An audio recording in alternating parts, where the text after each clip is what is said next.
Good evening. We continue with a new installment of Dead State.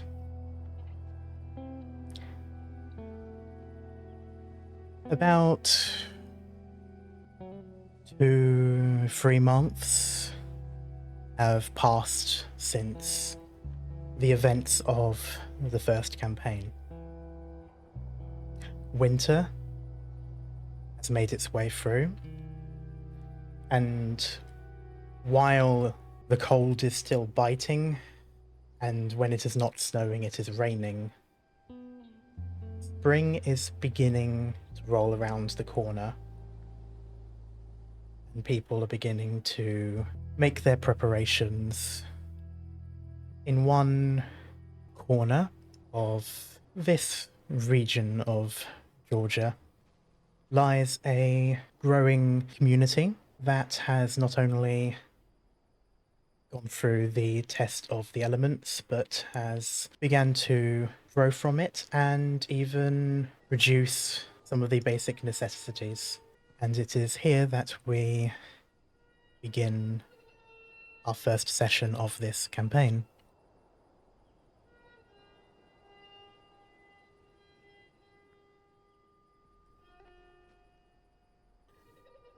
Andrew's farm isn't the biggest in the region, and if anything, it has shrunk a bit since the outbreak itself.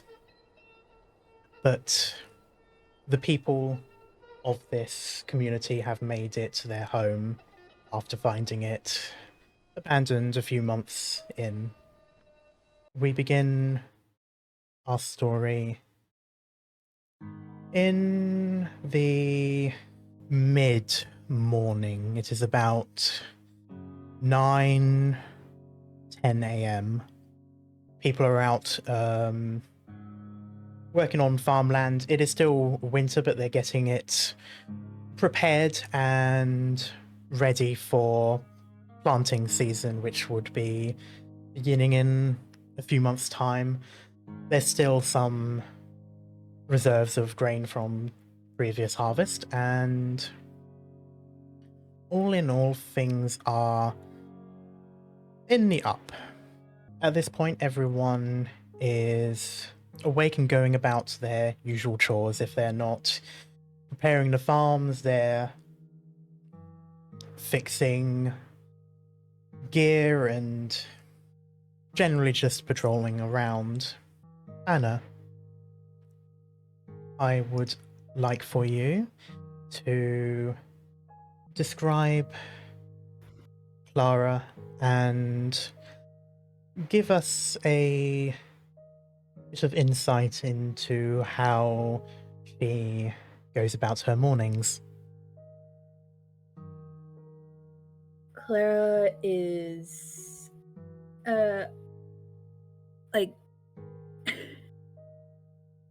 Clara is a young-ish woman with long brown hair and wears a flannel shirt. She's quiet most mornings. She goes around the edges of the farm looking at the sunrise and just spending most of the time quiet in her thoughts before returning back to the main area to see where she's needed. She mostly just does things whenever.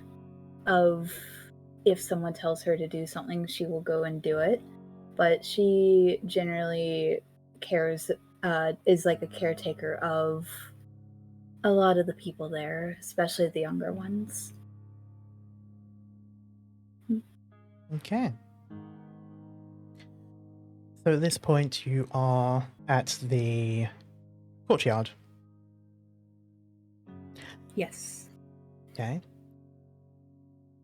In this moment, you see a group of people starting to gather around like the corner of one of the lodging buildings. this was originally a standard barn, but the inside has sort of been built up with walls and such to make essentially makeshift rooms on ground and first floor, basically to give people extra living space. There was a pretty bad storm a couple of days back, and by the looks of it, part of the wall is not collapsed, so to speak, but has sort of sagged a bit, and you see people lifting up some posts to try and prop it up so that they can deal with the foundation. Specifically, you see Leo, one of the farmer/guards in this area, and Francesca, who also does sort of the same role. The two tend to alternate. They sort of have like a little schedule between the two of them. But in this moment, they're trying to lift a few beams. These are sort of like more like your standard sort of wooden log beams. They're quite not particularly wide, but they're on the longer side, and they're starting to struggle a little bit as they're trying to keep it upright. Seeing as they're struggling, she's gonna just run over and join in helping, trying to carry it.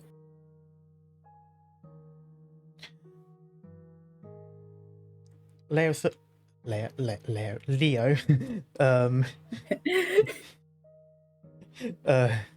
Spanish was coming out a little bit there. Leo spots, well, sees he comes all like into his side view, and gives you sort of like a double take for a moment. Wasn't expecting anyone else there in that moment, and he just sort of, oh, Clara, here. Can you help us hold this still? We're trying to just sort of jam it into that spot there. Of course, I can do I can do that. I'm glad I was here when I was. Yeah, we've been trying to get this thing to not fall on our heads for 10 minutes. And the other's just sort of rolling her eyes. I would like you to do the first roll of this session for an endure check. Alright. So in your attributes and skills, it is the... There you go. Oh, damn. And with 3 successes, you... Wow. Strong start. Okay. You are exactly what they needed in that moment to help keep this thing steady, while the other two guide it into place. They sort of slotting it into a gap where the roof of the barn sort of like droops down, because it's one of those roofs that go lower than the wall itself. So they're able to sort of jam it into the gap there and keep it up, and it's sort of... And with that, afterwards, you help them push it into the ground, and it's sort of keeping it from sagging further into the dirt. And Leo just sort of goes, oh, thank you, that was an ordeal. Of course. You know I'm around every morning if you need to call me. Yeah, I know. We kind of just thought we would be able to get it going by ourselves. We didn't want to disturb anyone else. Well, I don't got anything on my schedule this morning, so... Alright, then, how's about you stick with us for a bit? We can get some more stuff done around here. Alright. And you'll follow them along. Meanwhile, Marty, I would like you to describe your character and what he would be doing this time in the morning. All right. So, when it comes to Marty, he's 180, so your average height guy, who is a former police officer, and you can tell by the fact that he still wears his jacket with the Georgia State Patrol patches on it. And he's also wearing a shirt and gray pants. So, Marty, what he would be doing, well, around this time of day, he would probably be going around the perimeter fence, and he would be checking if there's any holes in it, because he wants to make sure that the place is secure. Okay. In which case, I would like you to roll a scout check for me while you do your patrol. Alright, what sort of die is that supposed to be? So on your sheet under wits, scout is the first of the three. Alright, let's see. And you should be able to click So I just on need the to word. click it, right? Yeah, and then there may be a window that pops up. You don't need to add any modifiers. You can just press OK or confirm or whatever the button is. So I want to click the scout one. Mhm. That's the one. Alright. Roll.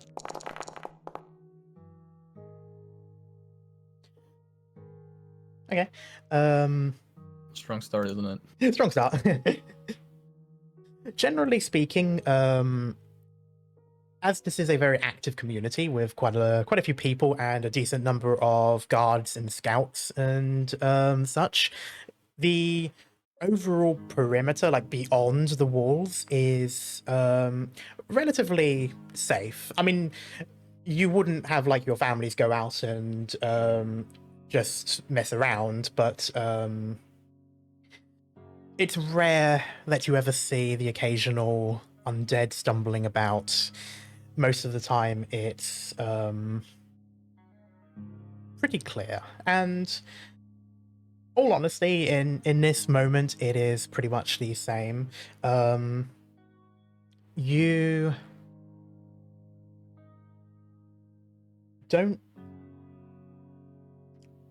see any damage to the walls themselves. Most of the walls are taller than you. They are primarily made of your standard sort of wire fence with a concrete sort of base foundation. Most of this was actually part of the farm's perimeter before the outbreak. This was what was built up there. Gotcha. However, since then, you've had a number of people put in additions.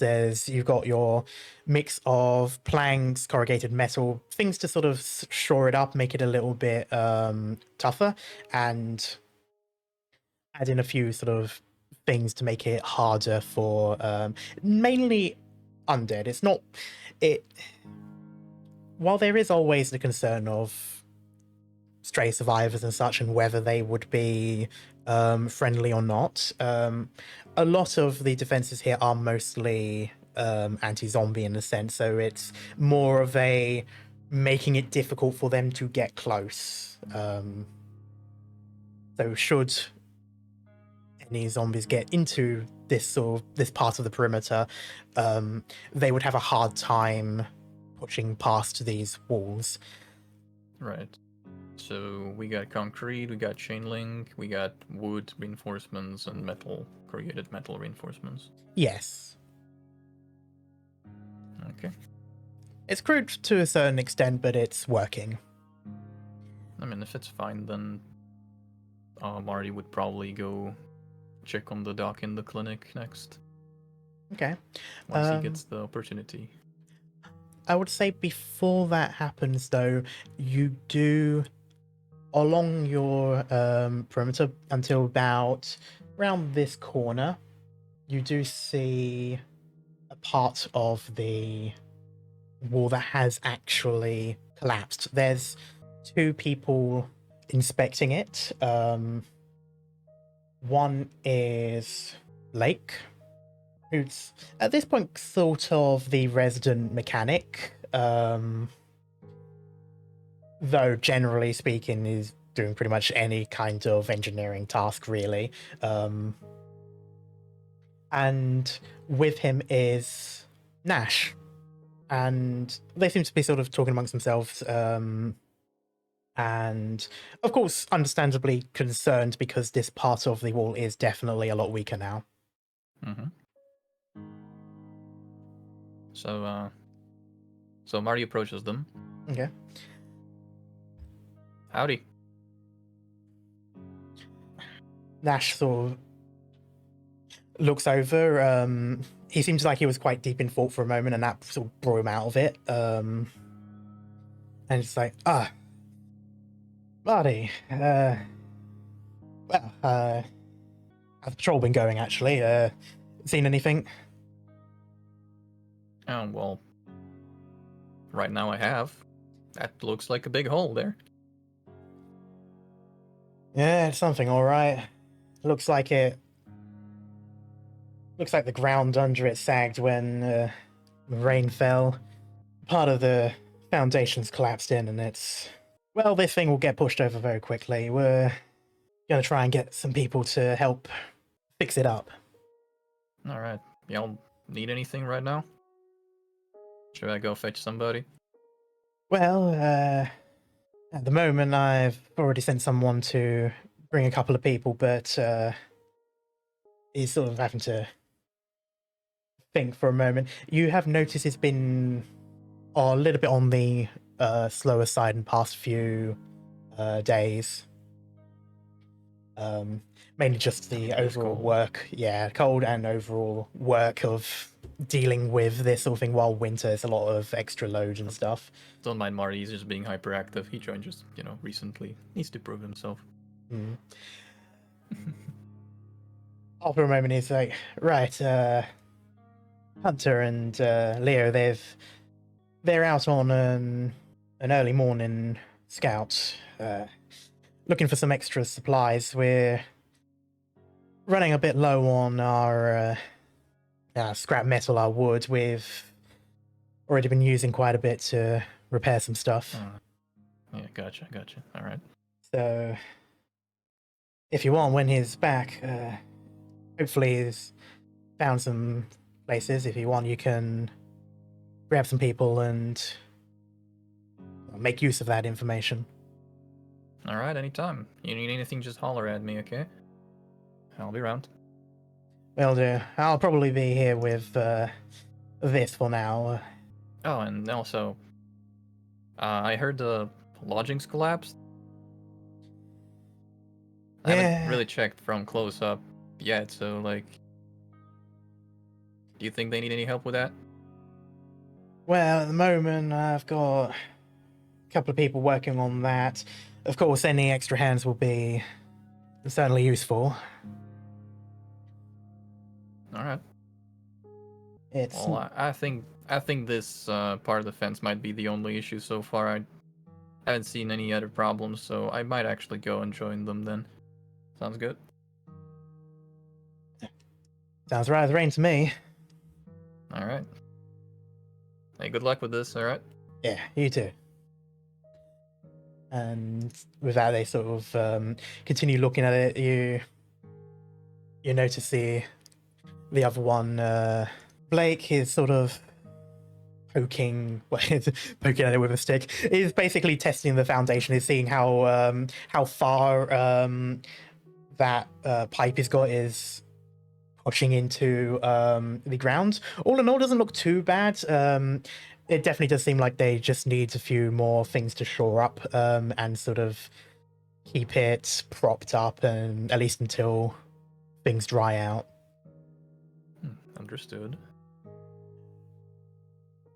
Okay. So you mentioned the lodging. Do you want to go there first, or do you want to go back to the clinic? I mean, they are next to each other. True. So probably gonna swing by the clinic first. Okay. In which case, for a moment, we will move on to... Because I kind of have an inkling here. Vex, I would like you to describe your character and what he would be doing this time in the morning. Oh, nice. Well, all right. So my guy is tall, around 5'11". Just kidding. Like 6'1", middle-aged guy, blonde. Kind of like has a permanent, the permanent fucking scowl on his face. But he's actually a kind of a light-hearted man. He's wearing his old doctor robes because once you take an oath, you always take an oath, and he's. With his son in the clinic, he's teaching him medicine. He has a perfect guinea pig. Somebody's dislocated his finger, and he's now teaching his son how to place joints back in their place, while telling the other one, "I didn't necessary. Don't be a pussy. Come on, it's just a finger." Absolutely. It is Daniel with you. Damn, Daniel. Daniel. And let's be honest here, with a dislocated finger, I mean, obviously it sucks, but it's one of those things that look worse than they are, typically, because of the bend. Oh yeah, they're easy, just pop in. And my guy's he was an orthopedic surgeon, so he knows his bones. Yeah. At this point, Daniel sort of it is calmed down. Like, it wasn't the most dramatic thing you've ever seen, but it's like one of those, like, the moment you realize it happens, like you go into a panic. It's like everything so happens at once, and he's now sort of calmed down from that, and is finally letting you actually hold his hand, let alone examine it. And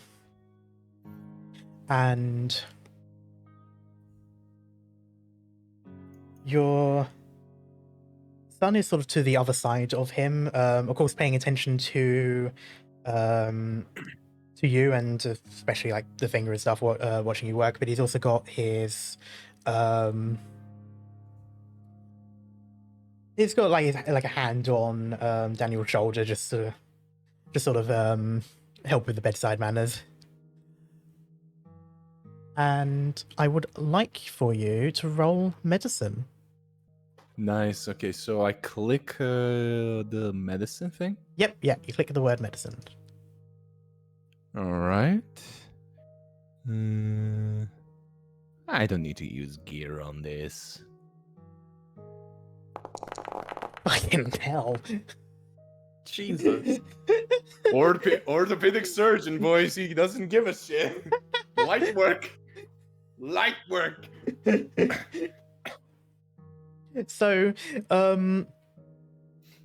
is there anything that you do to prepare for this, or do you go straight into, like, click, there it is? Yeah. How old is Daniel? Daniel is about 25. All right. He just goes, "All right, son. Listen, this won't hurt a bit at all." And before he's gonna say, he just goes. In that moment, Marty, you enter the clinic just as Daniel lets out one hell of a yelp. Come on. It's not hurt at all. Come on. It sure looked like it did. Oh, it is just a dislocated finger. It's nothing. But you will have to, like, pay attention to what you're doing right now. You're gonna have to not stress out that hand a little bit. You don't want to dislocate it again. Come on. It could be worse. It could have been broken. You got lucky. Yeah, I guess you're right. It's gonna be fine. Just drink some rakia and you'll be fine. Oh wait, you don't have that shit here. Drink any alcohol. Alright. Am I able to move it? Try it yourself. He certainly tries. Like, you can see, like, sort of like the resistance there, because it does move, but it's like, well, it's like when you normally hurt your finger and it's like you try to move it and it's like something's stopping it from moving, so you still have to really force it to. But he's wincing a bit, and he eventually gives up on it, but he knows that he can. Yeah, there you go. Just put something cold on it and rest it a little bit. Don't do anything is too strong on it. You're not gonna be able to lift shit. You have your middle finger. It's gonna be a pain in the how do you say it in I've been living here in America for so long, but I forgot how do you say it. It's gonna be a pain in the beach. Ass. But Ass, Doc. It's ass. oh really? Yeah, but anyhow, just put something cold, rest a bit, don't stress out, do minimal work with that hand, use your underhand. I'm just gonna put some. I'm gonna here there we have some wood, and I'm just gonna just in case immobilize it for a little bit. But in a few days, it's gonna hurt less, and you can start working again. But rest it up a little bit. All right, thanks, Doc. I'll make sure to keep that advice in mind. Yes. See, Ivane, ovako treba da radiš. Remember that. He sort of slow nods. He said in Serbian, "This is how you do it." This is how you do. You should know, like in the house, you speak either Serbian or English. So like, yeah, like I mean, if Ivan understands, of course, Daniel doesn't, but it's at this point, a lot of the people here kind of like have learnt less what you're saying and more to nod and smile when you say it. That's accurate. The only real sort of exception is Ava on she's the other medic here, and originally sort of the de facto one in charge, though she's only an EMT, so while she certainly has quite a bit of knowledge on the matter, you do have priority on these things, and she's more than happy to let you take over. But occasionally she's sort of listened in on like conversations you've had and like asked about what a word means and stuff like that. She's pretty much the only one really, at least out of like the rest of the farm that sort of made any kind of effort. The rest just sort of nod along and either wait for you to explain what you said or just sort of act as if they got the gist. Oh, okay. You just go. Don't worry, Dan. That wasn't directed to you. You don't need to understand my Serbian. Right. Yeah. Thanks, Doc. And eventually does sort of get up to go. Remember, cold on put something cold on that finger. It's still gonna swell like a beach. Right. Cold rag. That'll probably do it. Yeah, pretty much. So, Martin, what did you come here? Are you sick? I hope not. I hope not as well. Yeah, great. Y'all need anything? How's the supplies looking for the clinic? Dark. You have access to basic medical supplies, mechanically speaking, which will do you for quite well. In terms of actual individual supplies, you are a bit low on things like disinfectants and painkillers. The usual painkillers and anything that I can disinfect shit. Like I have to keep this clinic sanitized, my tools sanitized. We need disinfectant, a lot of it. If we can brew alcohol, it's gonna be gold for us. I was about to ask, like, you got no alcohol left? Well, we have some. We have some, but it's ethanol. It's It's something you can clean. Sadly, I can't drink this shit or else I'll go blind, unlike my uncle, who actually can drink this shit. But that's a long story for another day. Right, so disinfectants and painkillers, was it? Oh yeah, definitely. Most definitely those two. Those are top priority. The rest, I can do. Maybe if we can find a hospital nearby, I can probably get some more tools. But the I'm rest... sure there's a few of them. The question is, do we wanna visit them?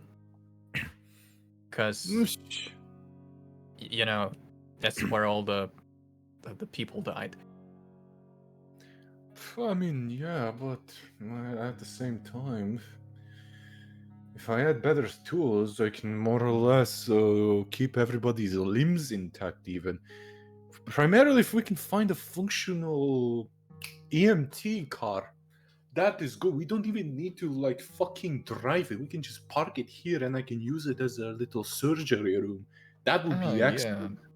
Sure. I suppose that's realistic.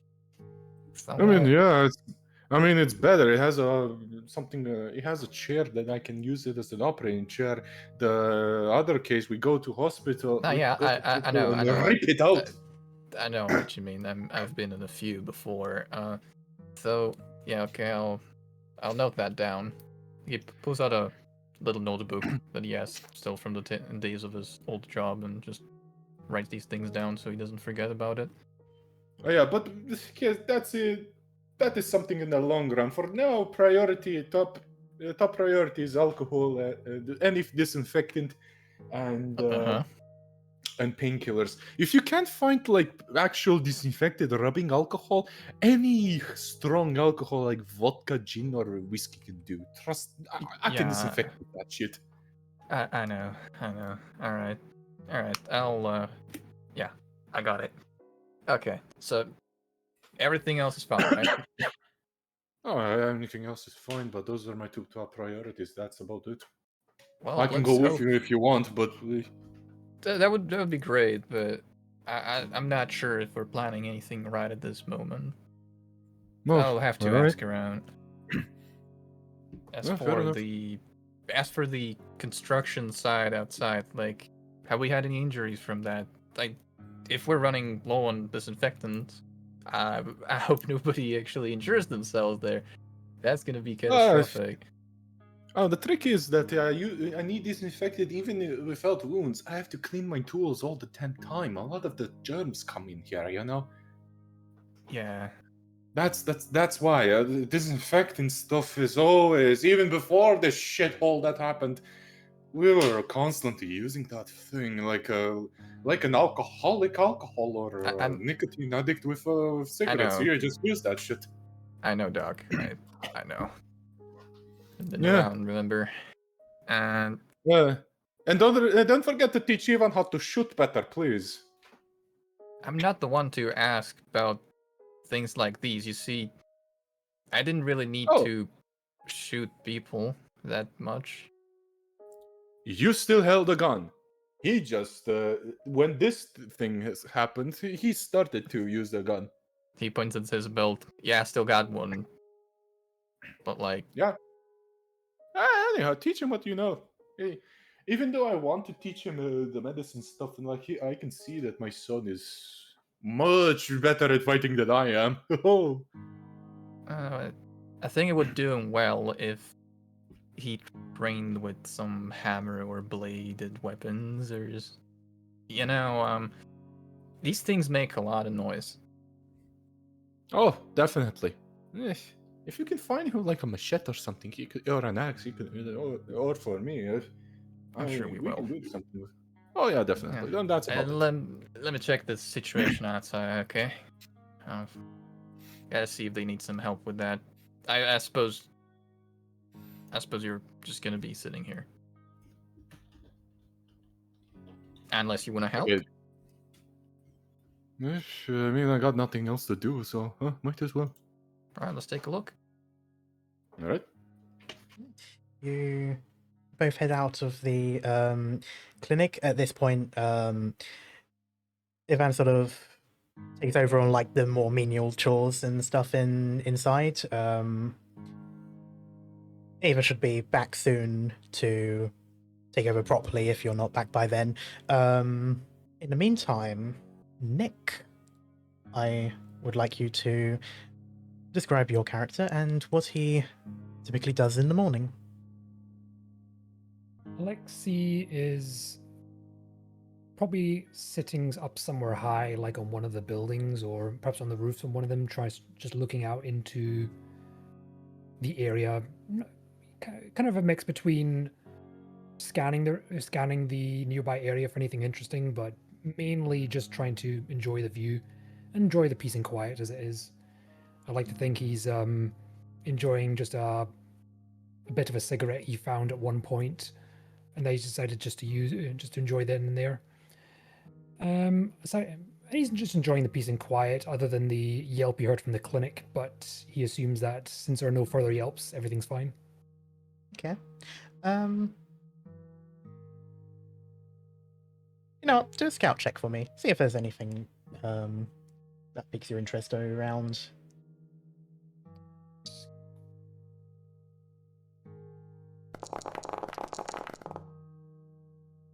Success. Oh, it's pretty much as I had mentioned with Marty. The immediate area around the farm is pretty much quiet.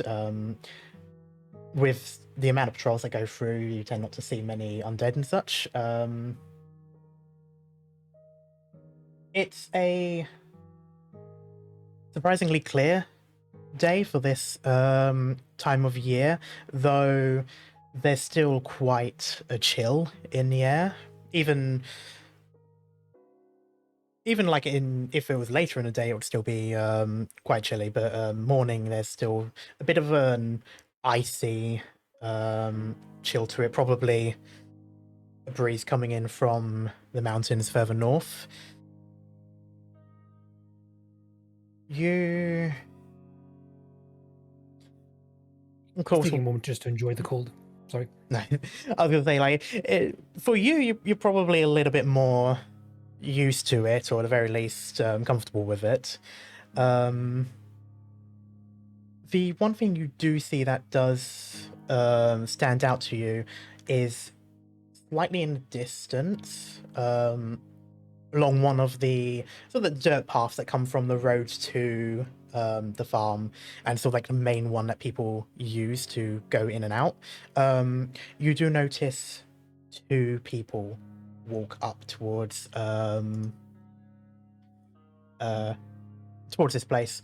By the looks of it, they're very casual, and you can't quite see like the details. They're still a bit too far from it, but you could tell one's an adult and one is either a kid or at the very least on the shorter end. He's basically finished his cigarette, so he's going to quickly stamp it out and then just probably head off of where he was and probably go to the main gate or however people come in, and probably just to quietly let people let the guard know what you saw. Okay. The tallest sort of place here is actually the water tower. It's slightly higher than the building in front of it, but there's a ladder that goes all the way up to the actual top of it. Technically speaking, you're not really supposed to be up there, but it's more of a you're fine as long as you're not seen sort of thing. And at this point in the morning, quite a lot of people are relatively busy. But yeah, you head down and head over towards the gate. At this point, either side of the main fence gate is two sort of like makeshift guard towers. These are sort of your pretty much what you would expect. They're kind of like a stack of log-based supports to make the tower part, and then a roofed, closed-off sort of box, essentially. There are guards in there. There's always at least two, one for either side, and they sort of scan the immediate area of this front. This is pretty much what's considered the front of the haven. Seems like they're already looking out in the direction that you can suspect that those two are coming from. So they look like they already see them, or Yeah, they well, at the very least, it looks like they are deliberately staring out at a specific spot, so something has piqued their interest, and considering what you saw, you could make the assumption that it's those two people. he's going to climb up to one of the guard towers and just kind of talk to the person who's there. He's going to walk up, just nod his head up and just say, "Hey." In this moment, the one that you're with is Nelson. He's still looking through the binoculars he has, so he doesn't take a moment to look at you, but he sort of like moves his fingers up slightly to kind of like wave while still holding the binoculars, and it's like, "Hey, you need anything?" Just kind of, I'm going to sidle up to him, just kind of looking in the direction he is, and just say, "Are we expecting guests?" Well, looking at what he sees, even though you don't have the best view of it, you can see those two walking up, and Nelson just sort of gives a chuckle, really. It's like, "Nah, that's Hunter and Sam. Looks like they're on their way back already." Nice. He's kind of taking a moment to think about how he like integrated with the group, because he's not as close to many of the group. He feels, I think he's been here a while, but he hasn't quite gotten to know people that well. He still feels a bit like an outsider here, aside from perhaps Sam. So he's trying to figure out a way to like engage in small talk, but it's not kind of his forte, basically. It doesn't help that a lot of the people on the farm, like, while they don't have any issue with you and such, being one of the newer people, they're still a little bit on edge, and perhaps you've still got a little bit to prove compared to some of the others. And after so long now since the outbreak, people are still a little bit reserved and to themselves, or like their immediate circle. So it's definitely been slow going. I don't suppose you need anything? At the moment, I'm pretty much fine here. Say, are you going out on a scout run anytime soon? I certainly hope so. I'm looking forward to stretching my legs a bit. Right. Probably a long shot, so don't worry too much if you can, but I think it'd be good if you can find some arrows, crossbow bolts, stuff like that. Few of us are using those now because it's a bit quieter. We've managed to find a few earlier, but well, sometimes can't always get them back when we're firing at a distance. I never know. I might get lucky. I'll keep an eye out for any. I'm just gonna basically just gonna leave him to it, and I'm going to go back and then quickly look back at Nelson and just go, "By the way, have you seen Sam anywhere?" Oh no, he said Sam was the one. Yeah. Oh no, sorry, yeah. Okay, I'm not gonna ask that then. Okay. So I remember Hunter, but Sam took me a moment. Yeah, okay. And just say, "All right, see ya," and then just climb back down the ladder. Are you going to wait here, or are you going to go elsewhere? Probably wait here for a bit. Okay. In which case, it's about 10 minutes after that small talk that the gates open. One of the guards come down from their spot just for a moment to unlock and open it inwards. These like go both ways. It's where they're fence gates, so they can open and close either way. But it's easier to pull it inwards from here. And Hunter and Sam both enter. They've got their backpacks with them, of course. Seems like they've managed to snag a couple of cans from somewhere, but Hunter in particular looks like he's got a scrape on his cheek and some cuts along his fingers. Looks like he's probably done some rough stuff. Sam sort of sees you and he gives a bit of a smile and sort of kind of like flaps the side of your shoulder, and he just goes, "Well, hey, miss me that much?" I was worried that you would be having fun without me. It was a bit of a drag, really. Not much where we were at. Saw a couple of nice things, though. We'll talk about that in a bit. Well, Hunter here got a little bit of a scare, and he sort of chuckles and gives a light sort of tap on Hunter's back, and he sort of grumbles a bit and just goes, "Yeah, kind of got caught a bit, but it's fine." Well, as long as you haven't been bitten, then that's all good. And dead. Neither of those are good. He just sort of scoffs at the remark in typical teenage fashion. And he's already making his way in. He's always very down to business with Hunter, and you notice Sam sort of he's a little bit more lax. He stays with you and he just sort of watches and just goes, "Man, he should take a break some more." Yeah, the stress will get to you if the zombies don't. Mm-hmm. I tried to tell him, he sort of told me to piss off. But anyway, it's fine.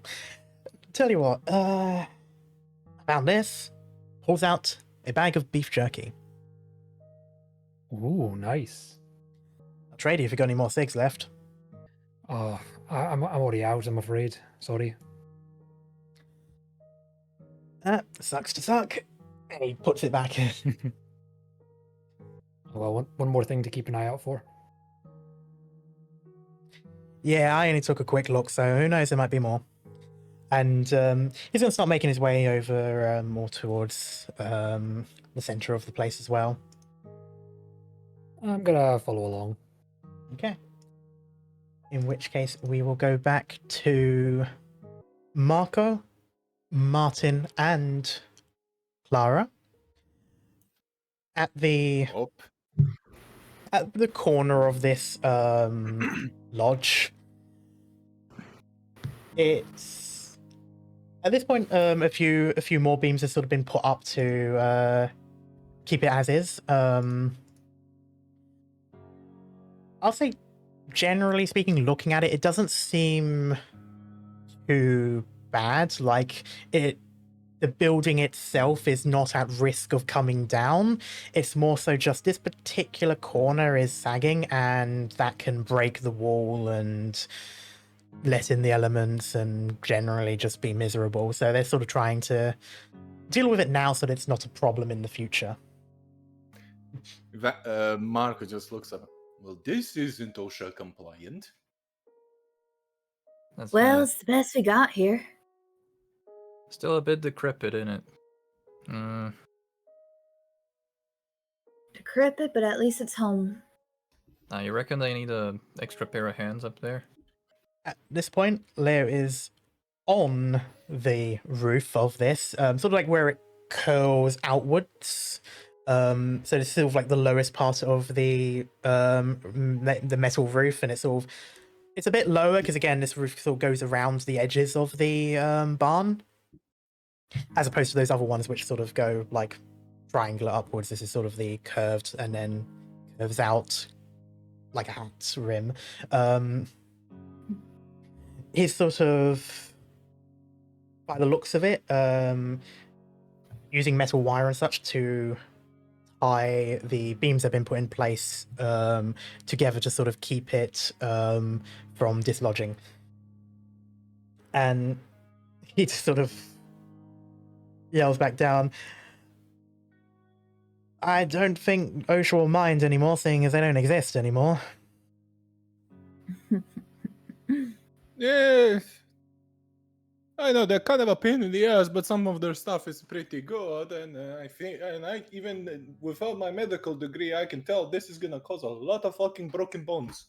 Well, a lot of organizations don't exist anymore, and they still care. Sometimes. Why are you taking me literally? I'm taking a piss. Well, apart from the broken bones, I can definitely see that, but Don't worry, Doc, we'll be careful. well, you better be. You do realize how much of a pain in the ass everybody is. Everybody screams because my fingers are a little bit hurty. No doctor likes to have work, okay? Come on, Claire just man. puts her hands on her hips and looks at you. What? I'm trying to lighten the mood a little bit. You'd lighten the mood mean- more if you went up there and helped him. Well, I am gonna help him, of course. I didn't say Then no. why aren't you doing it? I swear to fucking God, these children. Who are you calling a children? Above table, like Marko's like 38. So. Yeah, Claire's 32. Alrighty, mausoleum on legs, keep it moving. Well, still child to me, but still.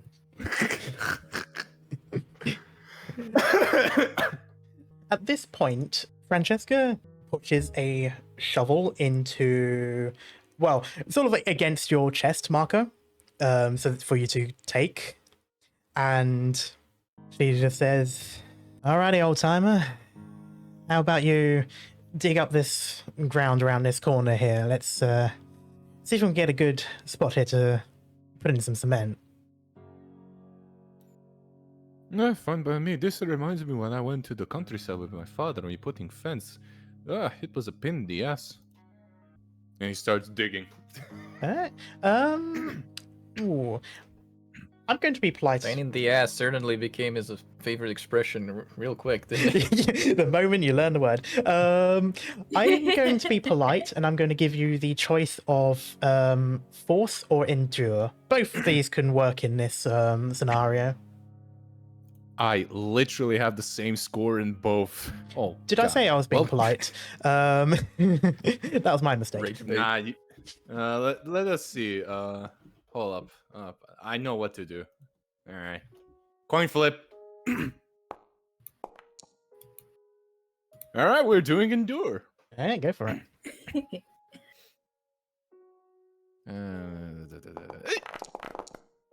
Son of a bitch. Well, it doesn't take much to dig, but you find yourself tiring out a little bit faster than perhaps you would have liked. My knees. Claire's just watching this, hands on her hip, shaking her head.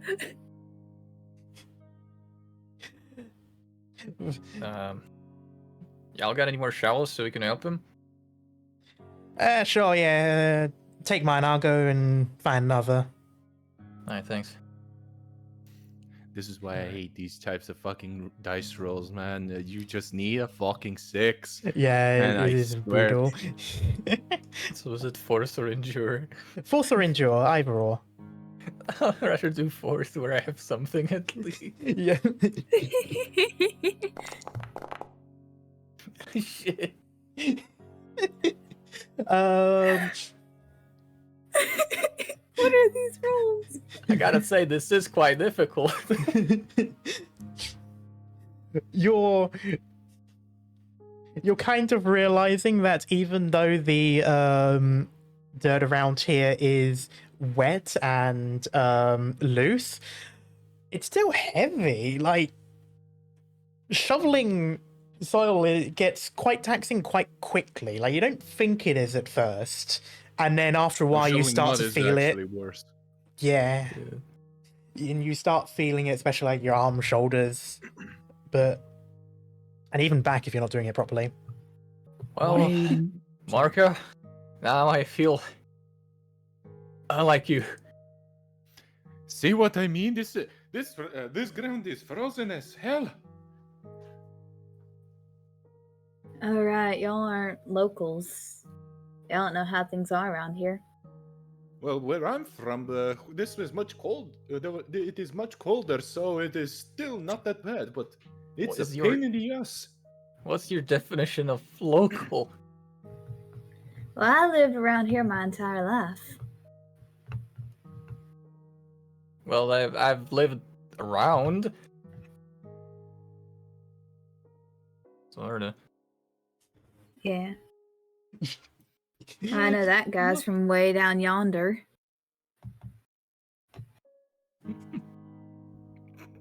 I'm holding back a laughter. I'll say around this point, Aleksi, along with Sam and Hunter. Well, Hunter first, with the other two sort of behind. They haven't quite, just for a little bit, but Hunter's sort of like the first to reach. The lot of you, and he just sort of looks up at everything, just goes, "Damn, okay, that was worse than this morning." Yeah, but they're working on it. Yeah, I guess. At How's- least. Marty How's just scouting? keeps silently shuffling. Sorry, Clara, what were you saying? How's the scouting this morning? Looks like you got a mark there. It was alright. No, not much to get. Plenty of stuff to see, but the two of us alone couldn't really get much out of it. I've got a scrape or two. It's fine. You, Clara, see his right hand, his non-dominant hand. He sort of has it in a clenched fist, and he's squeezing his thumb. Like, he'll do 2 squeezes, a pause, 2 squeezes, a pause, kind of like a heartbeat. And it's mostly subconscious. He's he's not looking at his hand or anything like that. He's doing this while he's looking you in the eyes and talking. But you know this is something he does when he's on edge. Chances are he's either had to kill an undead or had a close call with one. Oh, my boy.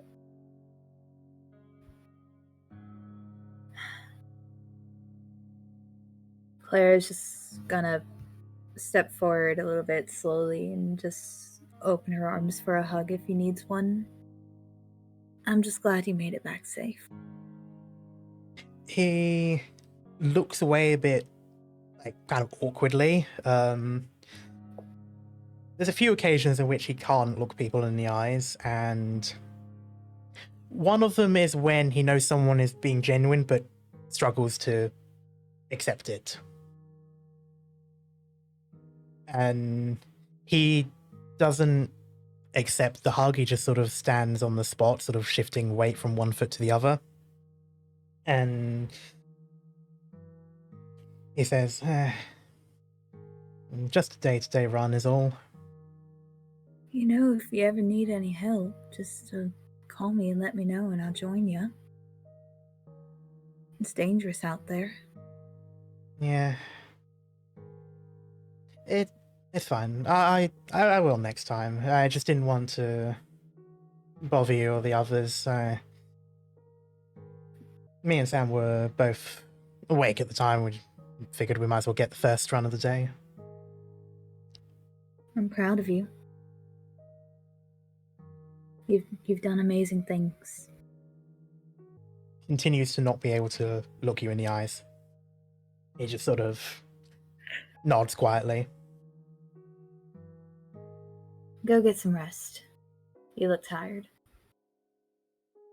I will in a bit. Yeah, don't worry. I just gotta finish up my report and such.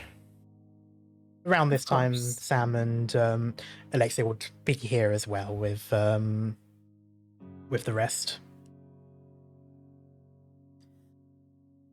I'm gonna walk up to basically walk up where the hole's being dug and just say, "Have you found buried treasure yet?" Well, it depends. If you help, we could probably find it. Yeah, come on, grab a shovel, smartass. Oh, okay. Is there a shovel nearby? At the moment, they're currently being used, at least until Francesca returns with more, if there is any. If someone's offering, though. What exactly are you doing? Digging. Well, we are Wow. digging a hole to. How do you explain this to a child? So basically, we have to dig a hole to place something so this thing does not fall. Foundation. Foundation. Having fun then? No. No, my knees hurt. Yes, kids these days, I swear. It's not my fault you're old man. Oh, you talk all you want, but you will eventually come into the clinic, and you'll not be laughing when you need my help a little bit because I am gonna return the favor. I'm looking forward to it. Just make sure you don't kill anyone out of spite, right? I'm a doctor. I won't kill. Precisely.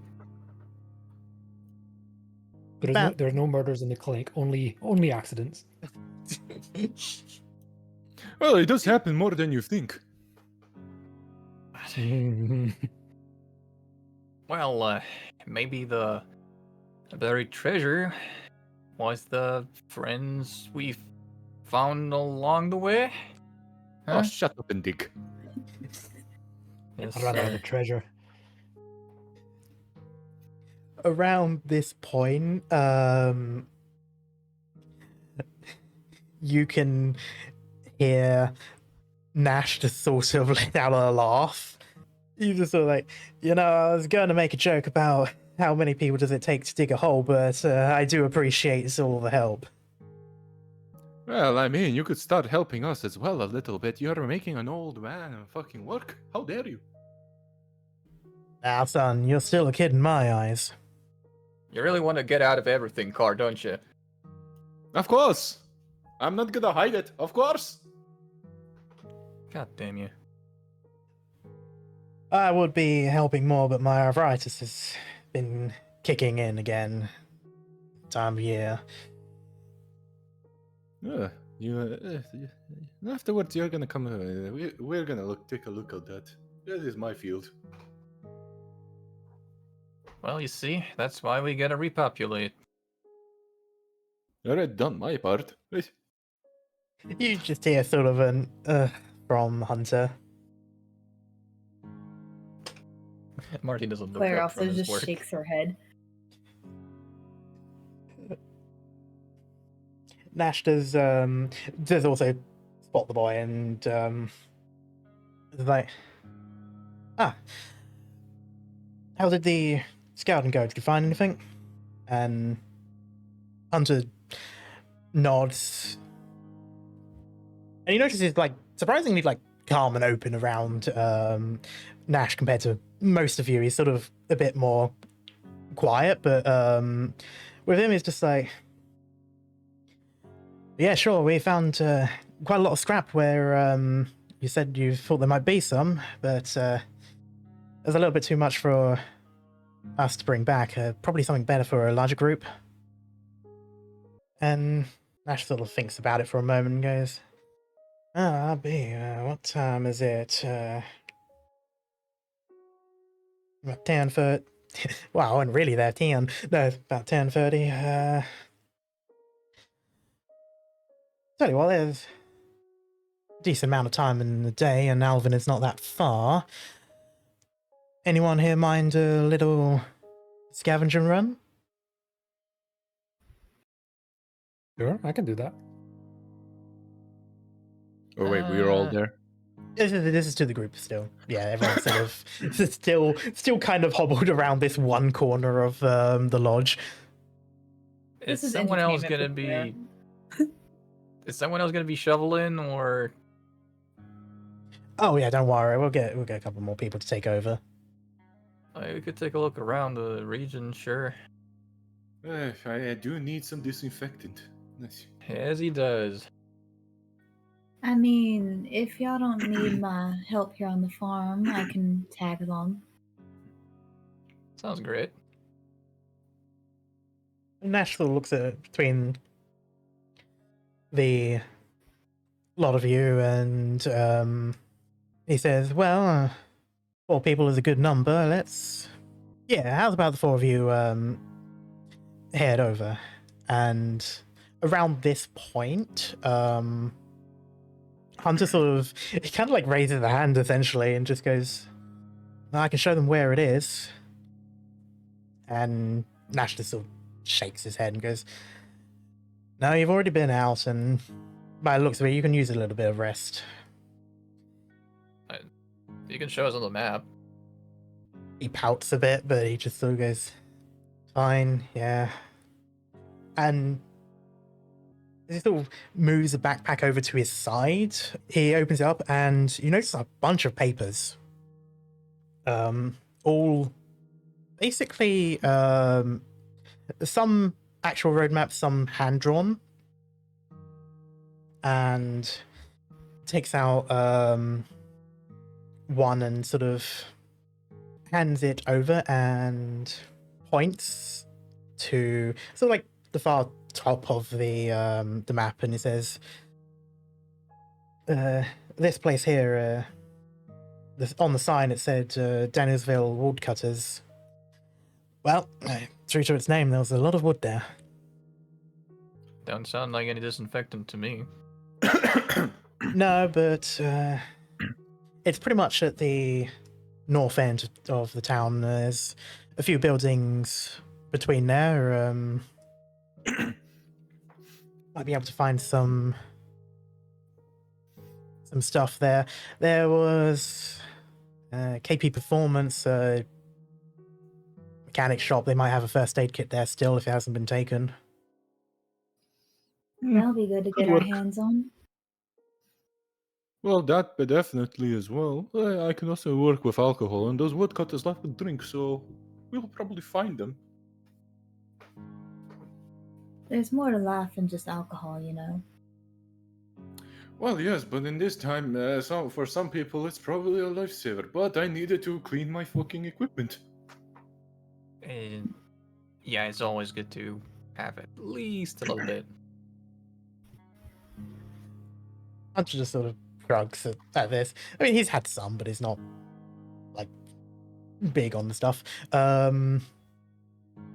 He just sort of goes, well, there's also a winery further to the east, and points it out as well. Most of these places are already sort of like circled and named, at least like places that either he or someone else has thought important. And he just says, either way, there should be a few things here and there to look for. And Nash just sort of chimes in though and goes, oh, yes, but do try to prioritize getting back some planks here or there, or whatever you can, really. All right. Yeah, noted. So y'all want wood. Yeah, would any kind of supports, really. I imagine it'll be mostly wood, but if there's any kind of stuff that can be used for structure, that would be pretty good. And maybe if they've still got some tools, I imagine most of it would be, those big saws that they have, but if they've got anything small handheld, that might be of use. All right. All right. Well, I guess we should probably set out before we lose too much daylight. How far away is it? Do we know? It's about. I'll open up. I'll open up this one. Yeah, if you go along.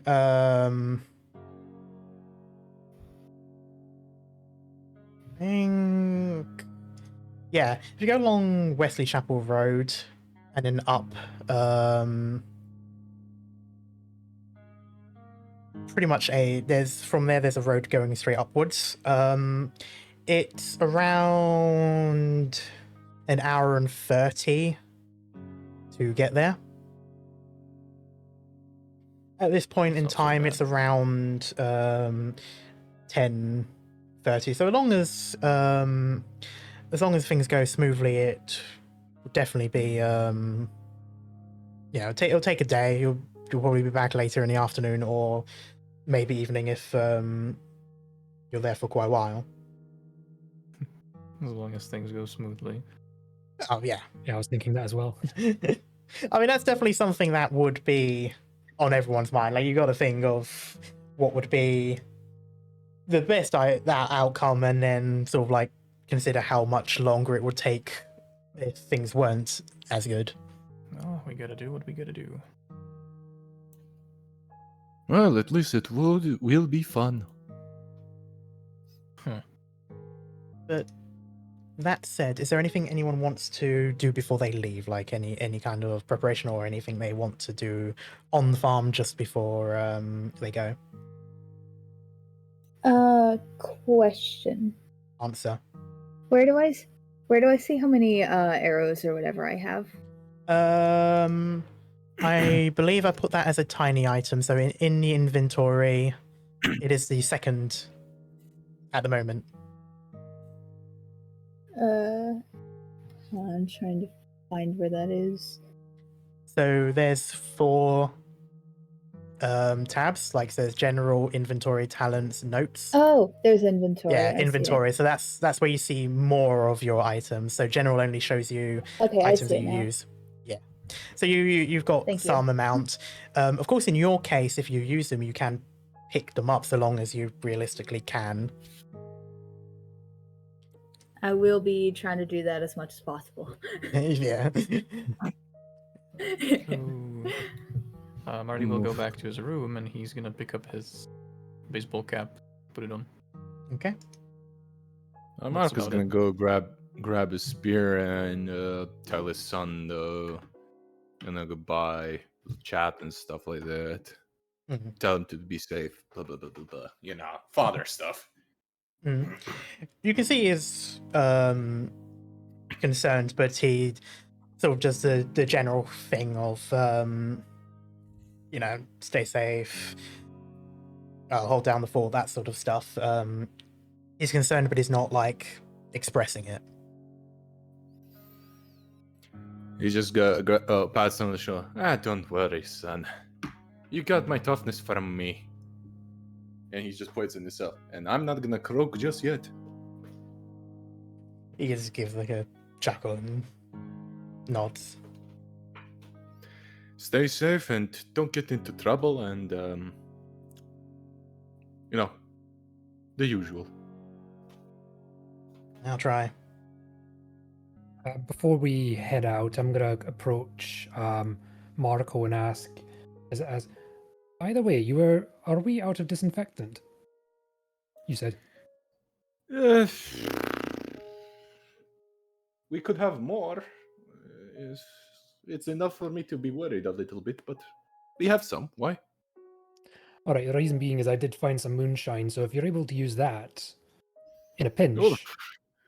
Oh, any alcohol can do. Trust me. Moonshine, the thing these Americans brew, it's basically pure ethanol. I can use that.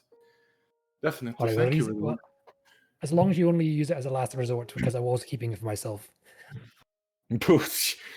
You're the only. Who am I kidding? I'm Serbian. Even people younger than you drink.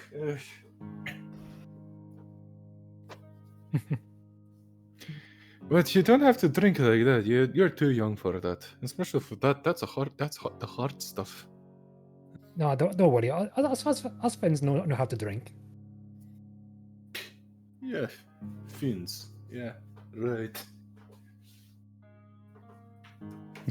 He's gonna ignore the remark.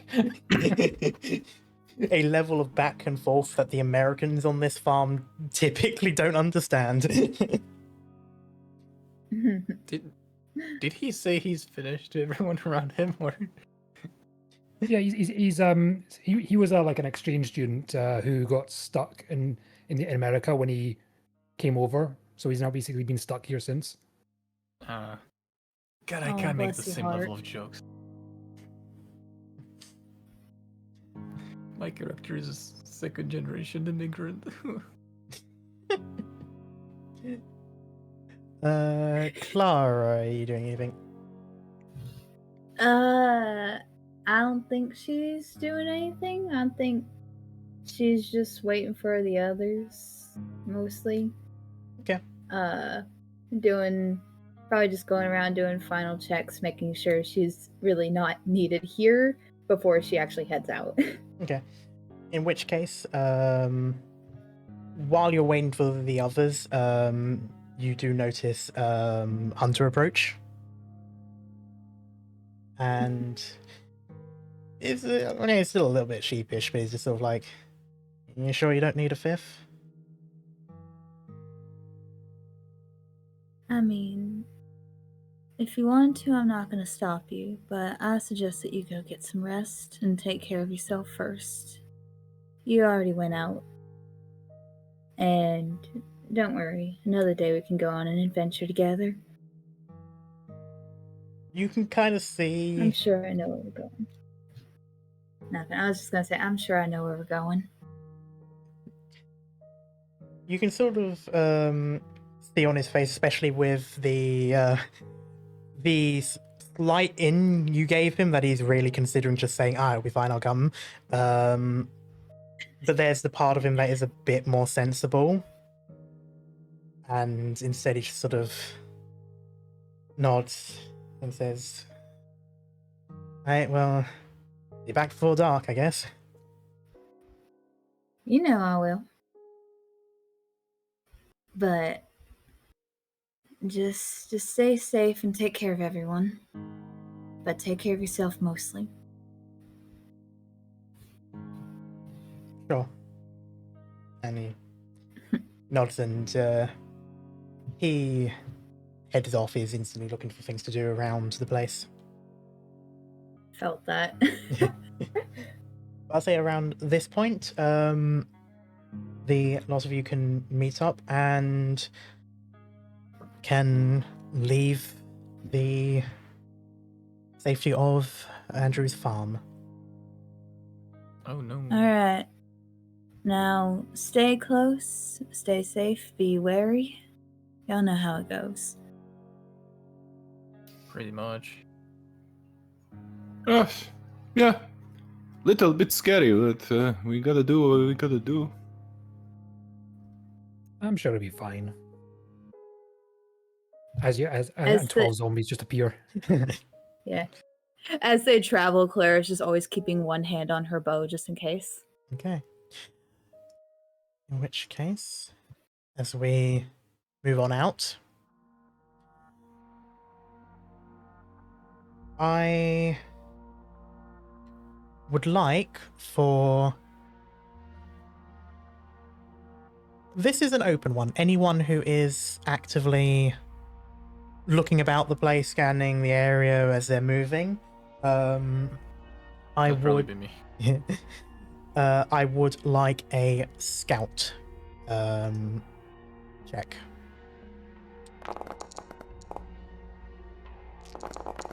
Bruh. This game sucks. Oh man. Marty did get a success. One. I mean, I have only 3 dice for this shit.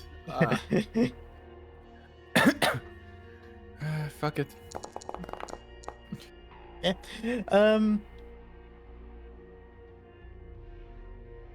For reference, because I did forget to mention this as you're all new, the default DC, so to speak, is 1 because this is a dice table. It's basically a 1 is normal, 2 is difficult, 3 is like really difficult to the point of being impossible for most circumstances unless you've got a lot. With so most of the time you'd only need 1 success unless there's something which negates successes, then that's another thing. But for now though, Clara and Marty, would you say you're sort of head of the group, like not away from them but just sort of up front? Yeah, Clara 100%. Marty probably not so much. No? Okay. Would there be a specific sort of point? I mean, you're not like in the single file line or anything like that, but like, would you sort of be amongst them? Would you be at the back or from, anything like that? I'd be at the back. The back. Okay. So Clara's watching the front, you're watching the rear, essentially. Yeah. Okay. Yeah. Around this, probably more so around this point, is where I'm not going to call it a safe zone because anywhere outside of the walls is never going to be truly safe, but the point in which you very rarely see zombies wandering about starts to pretty much become less of a guarantee the moment you sort of cross that line into this area and move around this bit. However, wide open areas, some forest here and there breaking up the view, but for the most part you can see pretty far. It's a relatively clear day and there isn't much in the way of fog either, so you have relatively good visibility. You do see some zombies here and there. Pretty much all like out in the fields. They've sort of wandered from somewhere and have become idle as they haven't seen anything in ages. They're pretty far. Like you can make out their silhouettes and such. But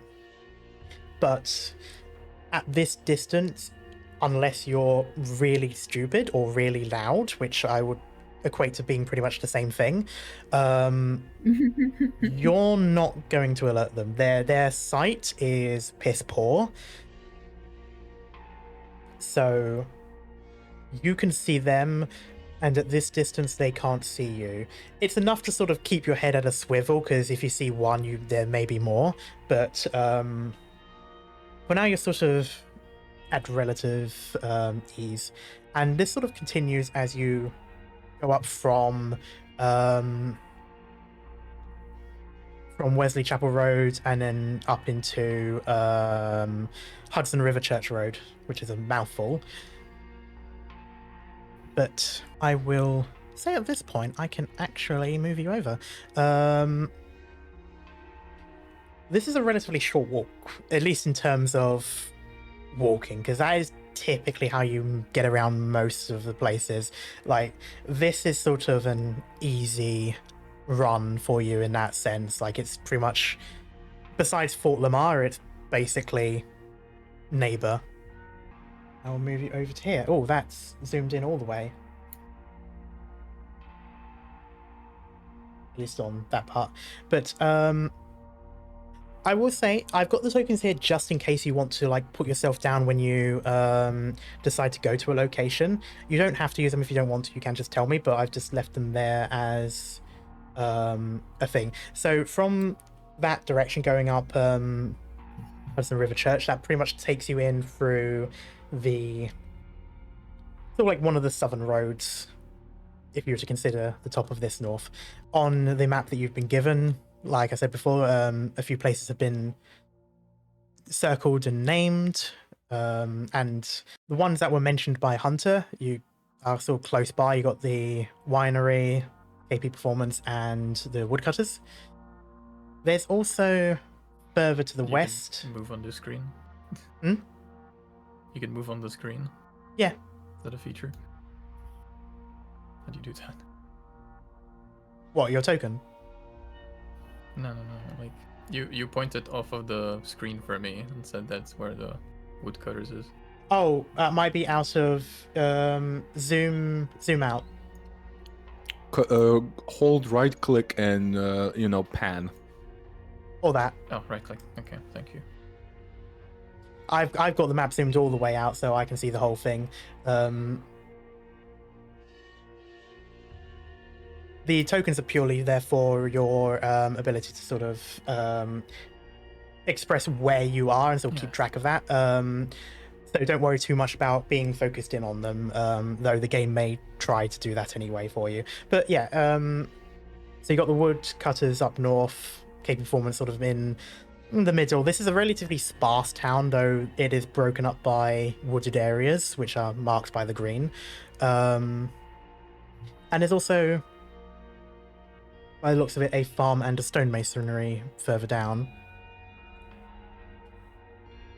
At this point, you do have free reign. Of course, you have your sort of main objective, or at least what was asked of you, and you've got your own sort of personal things you want to find.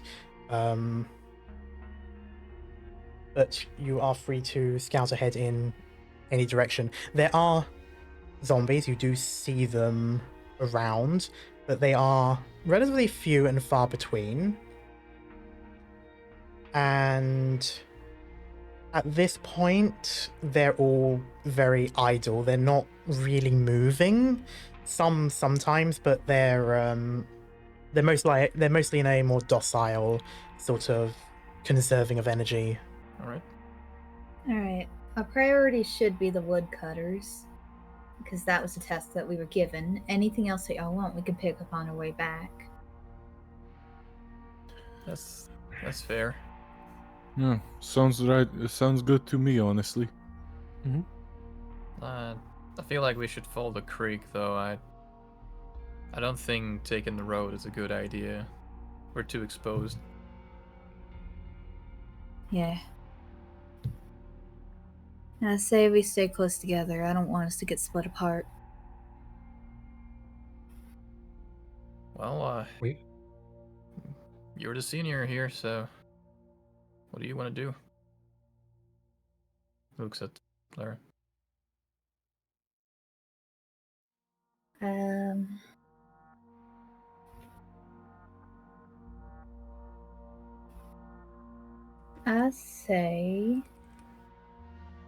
I reckon we should probably stick within the tree line so that way we can stay out of sight, and also make it difficult terrain for them to actually be able to catch us. The zombies don't move too fast. They're more like the walking. They shuffle rather than like. So generally don't sprint. speaking, so like above table, they're not like they're not gonna like run at you like 28 days later and stuff like that. They can be fast if they want to. It's not like a full sprint. It's more of a sort of moving with their weight and such. So it's very clumsy, very stumbly, but they can move a bit quickly if they're really agitated or really intense on a target. The more recently a zombie is a zombie, the sort of the more they can use their sort of speed and such in that sort of way. The older a zombie is, the slower they are. They tend to be complete shamblers no matter how intent on trying to get you they are. Others are a bit hit or miss. Sometimes they're slow, but then will pick up when they're like right next to you in like a desperate lunge. But for the most part, it's sort of you keep them at a distance if you can, or you try to be quiet if you can't. Is there a place that they look more congested in, like more active, I guess, like whether it be like on the streets compared to in the tree line? I would say roll a scout if you're looking for that. Yes.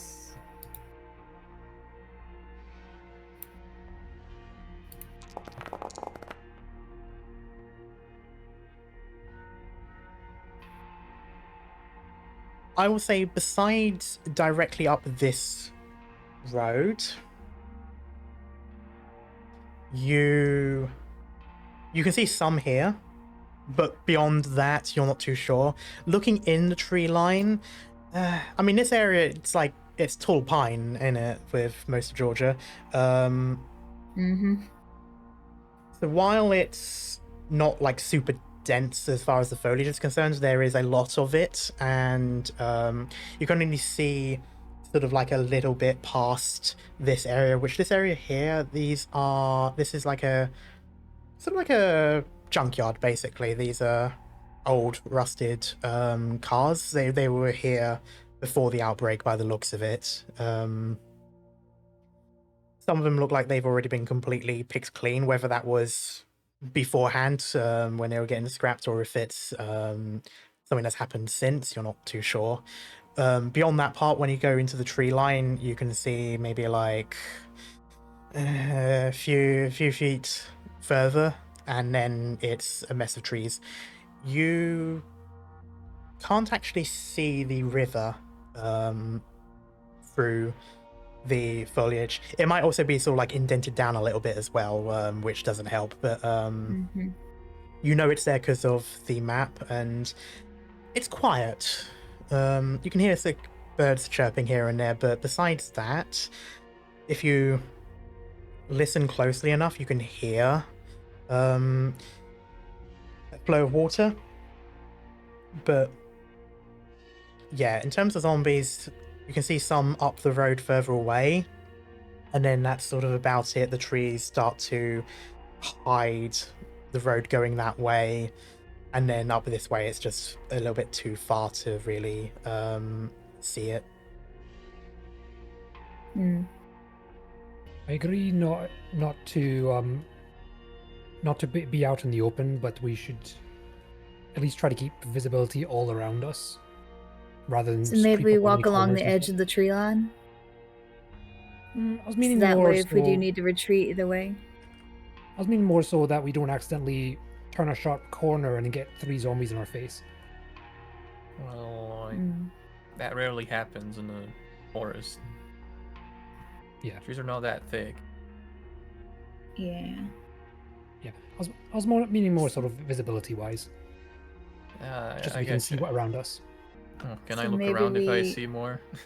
If you want to do a scout, you can as well. I shall roll, and we shall see if we see. Success, okay. I know I'm not. You're thinking that's a mighty fine bird whistling going on there. Meanwhile, Marty, while you're scouting, you see some movement. This like dirt trail. There's some moving along, sort of towards the building. It doesn't look like they're specifically trying to get at anything like that. They don't look like they're alert. It just It just seems like the standard sort of idle movement that zombies tend to do from time to time. They sort of go a bit still and idle, and then sometimes they sort of get like a perk of energy and start shifting about and moving to another spot. Moving along into the tree lines, you can make out a little bit further. I would say you don't see anything in the immediate area. Like, you're a little bit more confident that it seems as though the more like concentration of undead is mainly where the buildings are, and then sort of like the roads around. This town, I mean, above table, I wouldn't really call it a town, but in America they do. This town is pretty sparse. There's not many buildings, and a lot of them are pretty small. So, while you don't have to worry about like a massive conglomeration of zombies, you've definitely seen worse elsewhere. You can be certain that there will be more groups of them. You could move through the roads and such, clinging to like cars and sides of walls and fences and such, but you would have to go about it more stealthily. Through the woods, there's definitely a risk to it and such, but it's a little bit more open, a little bit more, well, at least by the looks of it, a bit more empty. And at the very least, it's a little bit more of a direct route straight up, and then you only have to deal with some, at least as long as this map is accurate, you only have to deal with some sort of urbanization once you get out of the tree line on the other end. So Marty looks around a little bit and turns back to the group. Right, so ahead, it don't look fine. The forest, though, that does. So what are we thinking? Alright. Then I say we just cut across through the woods because it would just get us there faster. I don't want to deal with all this ruckus. Well, I wouldn't say faster, but yeah, let's keep But- our heads But on the at swivel. least less disturbance. Sure. Yeah, I agree. Yeah, it's as long as it's safer. Yeah, pretty much. You'll be fine, old man. I know, but I don't want to worry my son. Clara So I just guess we starts move? going quiet as she walks ahead. Yep. You can move. If you want to take your tokens with you, you can. It's not super important, but it's sort of there as an option if you need the visual aid. You've still got a decent amount of time. It's probably about 12 if you set out around 10:30ish. But you can definitely get your way towards along the river. I'll say while you're walking along the riverside, I would like another round of scouting checks from anyone who's, you know, trying to keep their head on a swivel.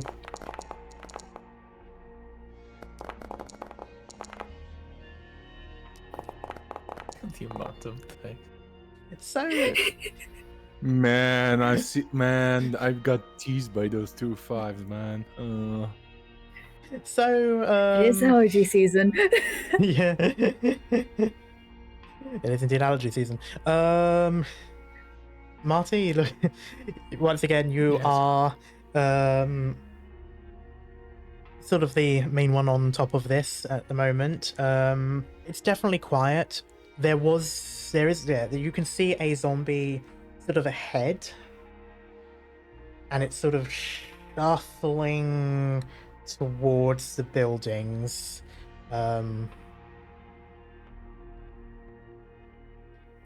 It hasn't taken note of you or anything like that. It's still a little bit away. Alright. You could wait for it to pass or someone could deal with it if they wish. I'll leave that up to the rest of you. Hey, hold up. We got one ahead. Let him pass. Alright. Is now a bad time to practice my yodeling? Yes. Yes. Sometimes I wish I could sew your mouth up, but You can see Marty is in a business mode at this point.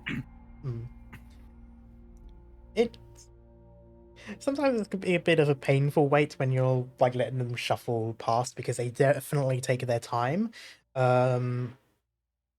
But eventually it's sort of going past, and well, it's closer to the tree line going into town than you certainly are. You could definitely continue along the river, and at that point you'll sort of be behind it essentially, and far as enough away that it wouldn't be alerted by leaves and such like that, which are a little bit crunchy. It is while it's winter and wet, it hasn't been.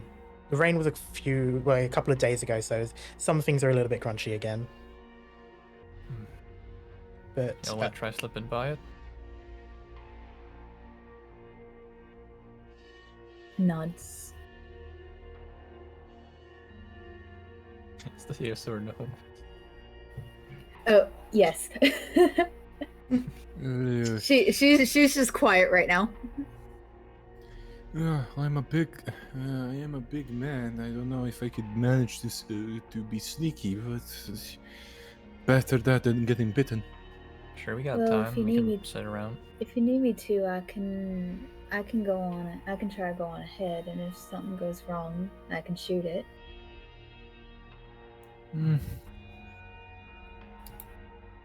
Well, if you want to take that risk. I don't want to take that risk. Yeah. We might throw more of them here. Yeah. Basically. Is the path forward like clear of any like debris or sticks or anything like that? Or like, can we avoid them basically? Yeah, you could definitely avoid them if you're taking the time to watch your step and stuff. The pine needles and such are damp enough that there's not too much of a crunch. It is mostly sticks and such, but I'll say that and the time that you've spent discussing as well, it's gone a little bit further further to boot. So I'll say that if you mind your step and continue forward, you've got a pretty good chance. Alexi's trying to avoid the movie cliche of snapping on a twig and alerting people. I say we just go. So, Yeah. I guess Marty would stay with Marko since he doesn't want to push it, and you two can go ahead. I say we do that. Travel in pairs. Let's not travel too far. Let's split up again. Of course. So Oh god. at this point, then Clara and Aleksi continue forward. What would you say is the sort of maximum distance you would be willing to go separated? Not too far, as long as there's still an eyesight. Okay. Yeah. Eyesight. Mm-hmm. That's not too bad for a forest like this. So you're able to get pretty far to the point that you're pretty much behind the zombie. At this point, it's a good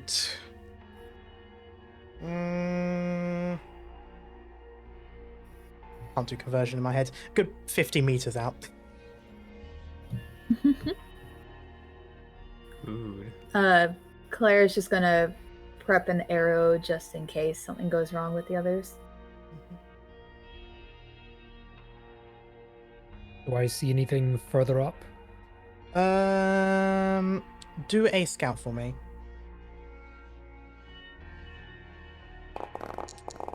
Oh, there we go. Nice. You can see some zombies beyond the tree line, so things like bushes and trees are sort of breaking up your visual of them, but they're sort of beyond what you have to really worry about. That looks like the ones that are sort of around where the mechanic shop is and over there. So it's like, how many would you see? You can't get an exact number because of it being cut up by the things blocking your sight. So you may be overcounting, or you may be counting one twice and stuff like that. But probably in total among these two sort of areas, 5, 6. Right. I'm gonna just whisper to Carla that 2 more groups ahead. So we're probably gonna have a run-in. We definitely don't want to shoot. So we wait for the others to arrive here, and then we can just continue ahead. Good idea. I'm just gonna be watching the those groups and any other groups just ahead, and assume people are watching behind me. Yeah, I'm watching the one behind us. Okay. Well, technically ahead of you. You're behind it. Oh yeah, that. Okay, in which case, the other two, you sort of got the, you seem to have the go-ahead to continue forward while Clara's watching that one. What? Come on, old man. Sometimes I really hate the fact that I am tall. This is not a job for a tall person. Ugh. At least you can climb over fences easier. Come on, let's go. Yeah, fair enough. I'm going.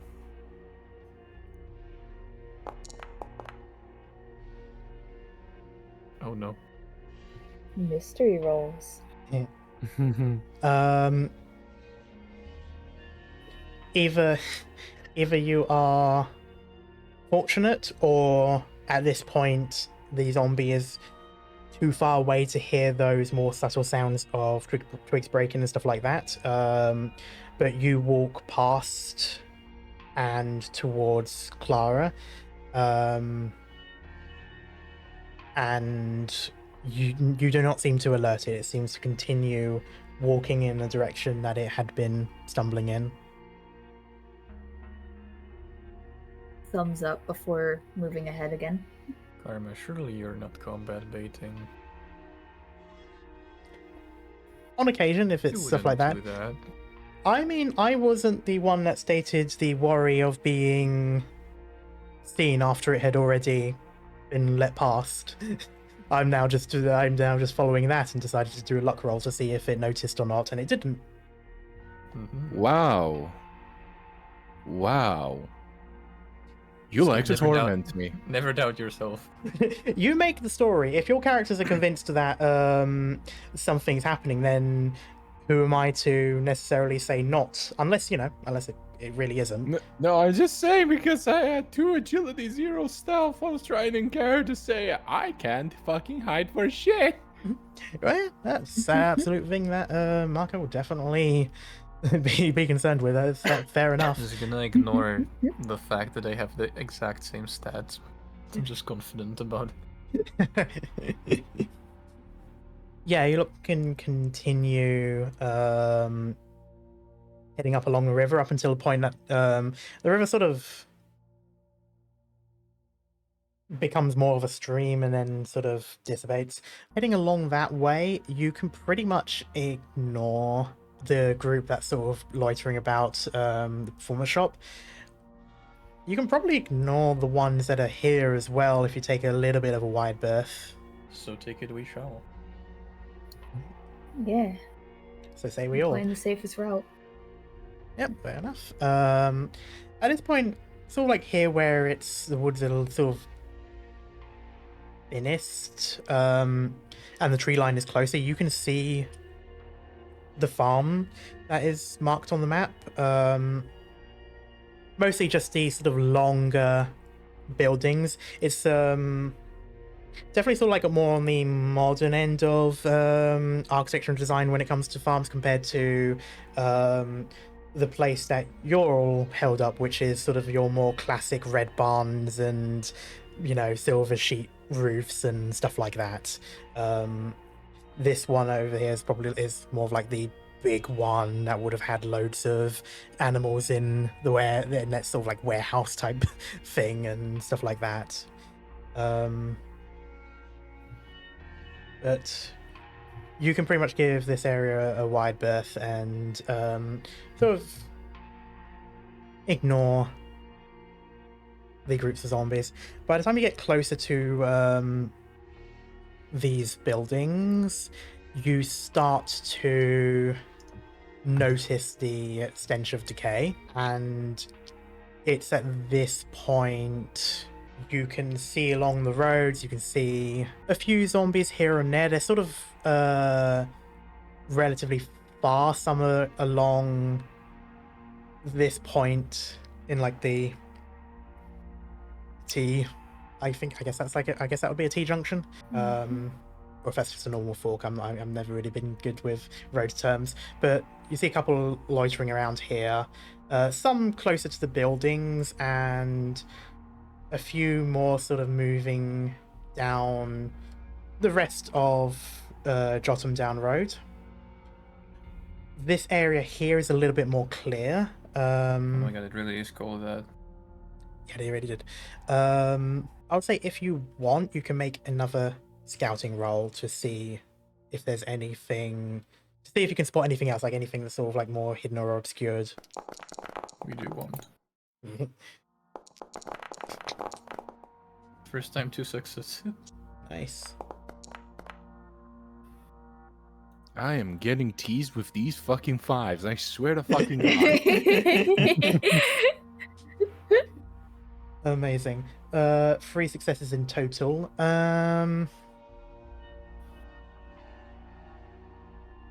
You think you saw movement over at the woodcutters. Did you see that? Yeah.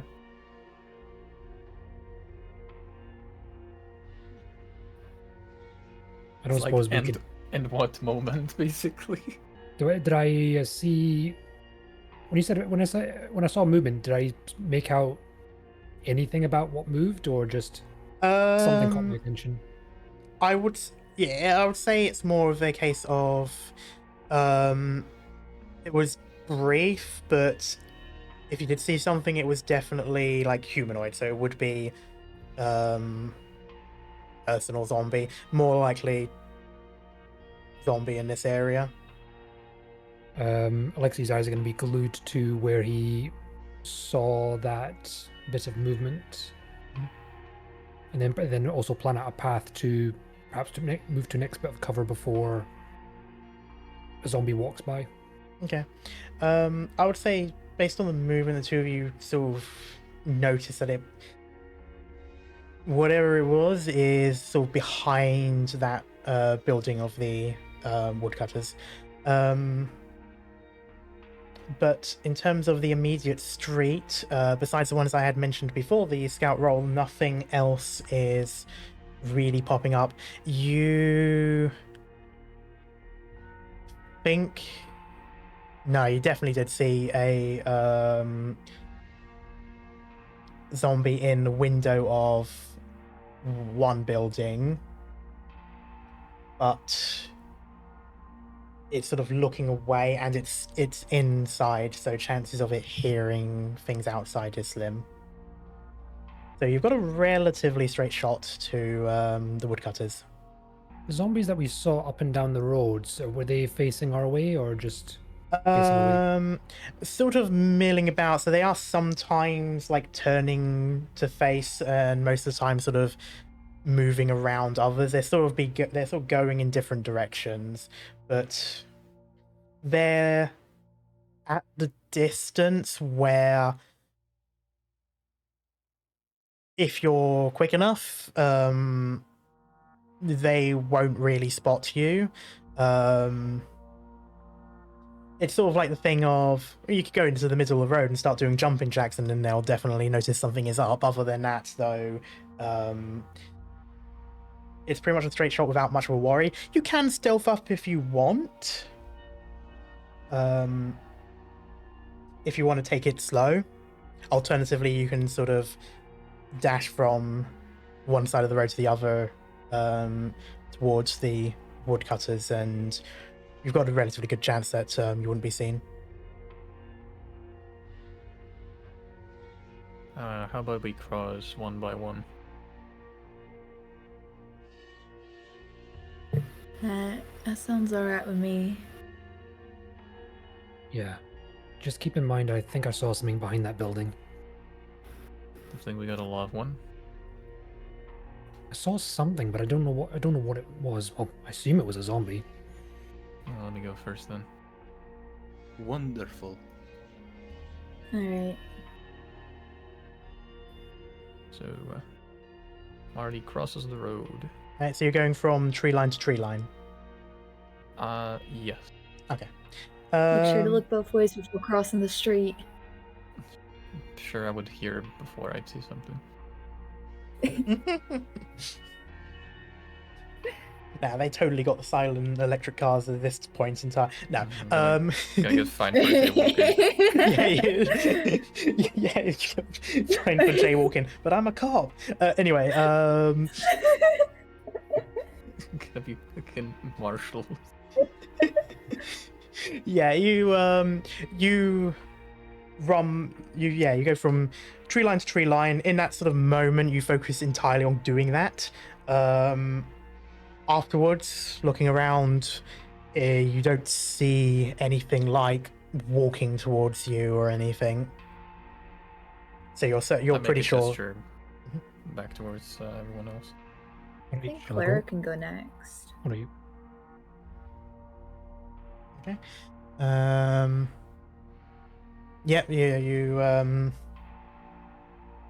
You make a swift run from tree line to tree line, and in a similar sense, you don't notice any of them sort of trying to go for you. Alright. Alright, well. Cover my back. I am going now next. Good luck. Right.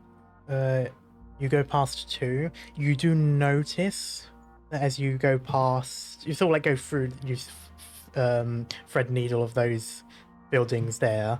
The one here, which had the zombie by the window, it had turned to and spotted you. You only get sort of like a slight glimpse of it, but you notice that it's trying to walk towards the window. And well, it's not like a big window, it's just a standard small window with a wall around, so it's just pressing itself against it. You don't really have any sort of concern about that, and you can make it across the road. Nothing is, at least nothing on the road is trying to get to you. You're in the clear. Do I see this zombie at the window? Yes, you do. It looks very gaunt, like almost like a skeleton, really. So it must have been there for a long time, if not the beginning. It's sort of slapping its hand at the window, but it's like moving slowly, almost as if in slow motion, so it does not have a lot of strength. So I'd be quite convinced that if it sees me, it wouldn't be able to break out, essentially. Pretty much, yeah, because by the looks of it, it's already like trying, and it doesn't seem like it's moving with anywhere near enough force to smash that window. Like I said, like it looks like it's moving in slow motion with how sort of weak its movement is. Just Aleksi just quietly thinking to himself in a morbid sort of way, like, "Oh, that's a shame. You've been stuck there the entire time." And then he's gonna just look left and right, and then basically try to sprint across the road, not making too much noise, but trying to get out of view quickly. All right, yeah. You make a mad dash for it, and yeah, dash through, past the road, into the tree line with the rest. And you're all in the clear. Right. So, what's the plan for carrying the wood? Are we, like, gonna bring it back through the forest as well? What do you guys think? Yeah, I think it's worked pretty well so I'll far. assume so. Alright. Let's take a look Yeah. around. If it isn't Alright. broke, don't fix it, as they say. Oh, it is broken, but we can't fix it. And so, Marty leads the advance onto the right building then. Okay. Alright. And at this point, you do see a zombie just sort of stumbling about. It's mostly kind of like staring at the wall of that building. This is actually like an open building, so like it's got like wood and like gear and cutting stuff, things like that, in sort of like an open spot. So it's a wall, two sides, and roof, with the front a bit more open, but that front is to the road. So from where you're looking at, it's a flat wall, and the zombies just sort of idly shifting from one foot to the other, sort of staring at it.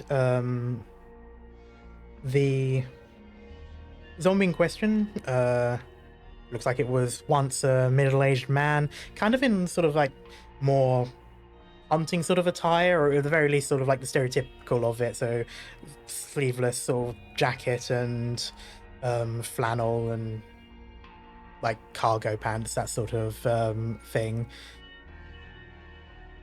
Hey!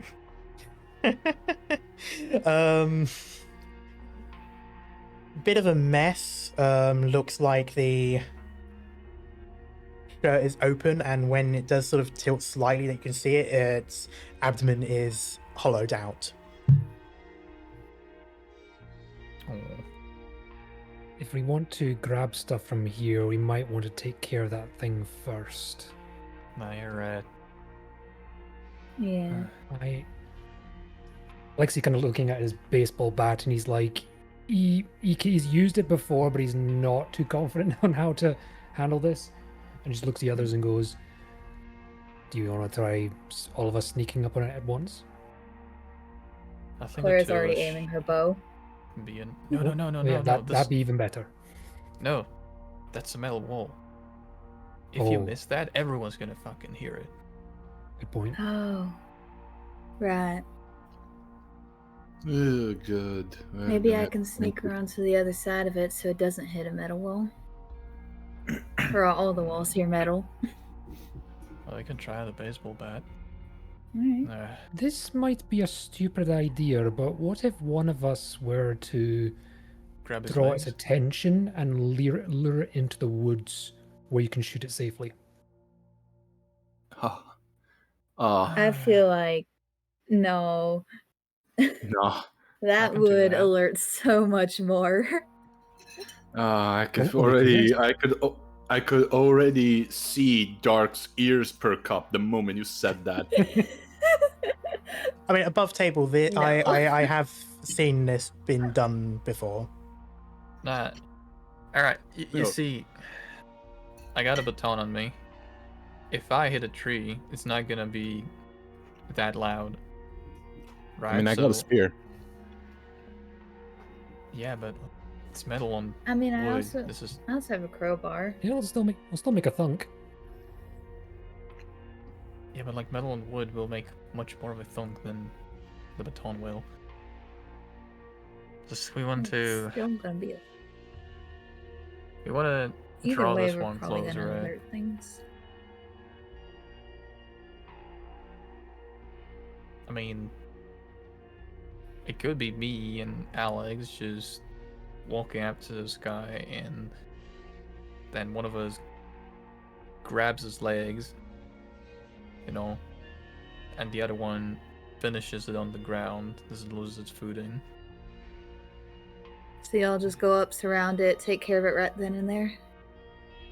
I'm not too sure about grabbing it because I'm worried about it grabbing me. I can grab the legs. That's Well, I mean, it grabbing whoever grabs onto it. I mean, just know if things do go bad, I'm gonna shoot it. All right. All right, we're gonna. I mean, I'm saying this above the table, as you can see. The accent's not here yet.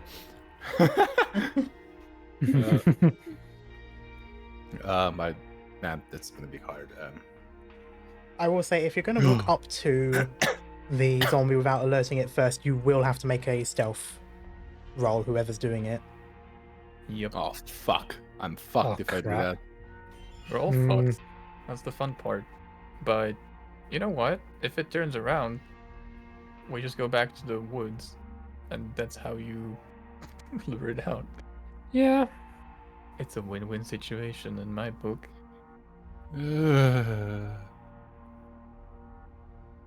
Fair enough. You gotta risk Let it for me the do it biscuit. for you.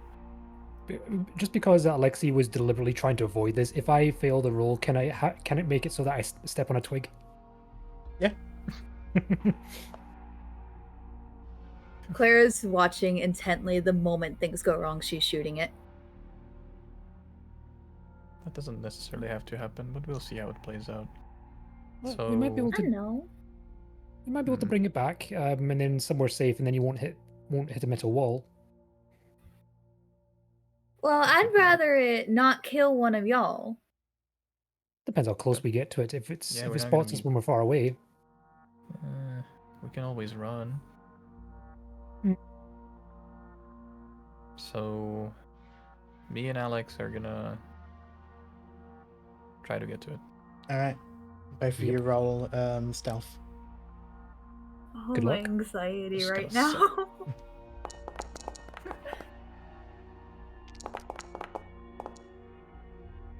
Oh, I'm so scared. It already sucks. I tripped along the way somewhere. I will say, out of fairness, for one success, one fail, you get a decent ways of the way, and as fate would have it, it is Marty that steps on a twig. God damn it. And I'm merely just trying to give an unimpressed expression. Oh, don't worry. He has the most tired face you've seen in years. the zombie, meanwhile, perks its head up, and generally speaking, when zombies are idle, they are silent. It's actually one of the more dangerous parts of them. They're not moaning and groaning all the time.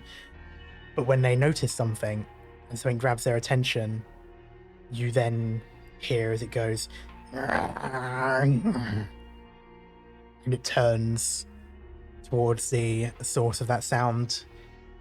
Its eyes are glossed over. You're not entirely sure if it can even actually see, but it does still know that you're there, and it begins to move towards you. I'm gonna move slowly backwards, just matching the speed, if not going faster.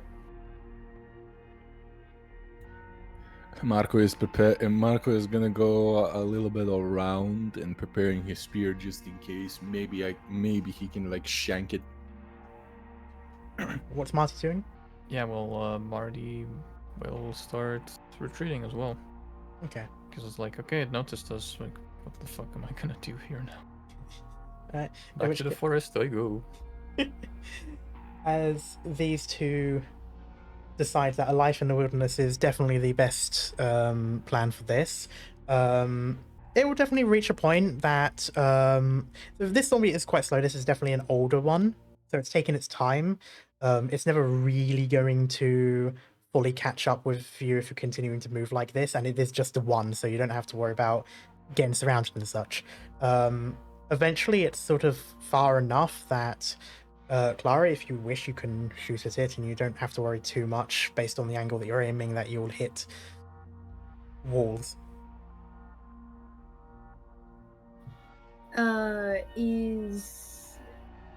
Was Marko close by to it? He said he was there in case something goes wrong, so I'm going to assume he hadn't left the tree line. No, he's no. I'm in a safe distance. Like what you said. He's just preparing himself just in case. Okay, because I thought you were gonna attack it. Nah, you're gonna shoot, but he is very much preparing to, if it need be, use the spear, because he is using the spear. It's long. He can safely stab it. Give it the Tottenham welcome. All right, then. In that case, Clara's gonna draw back her bowstring and let loose an arrow. All right. In this game with this character sheet, you have to click the icon to bring up the rolls. All right. Oh.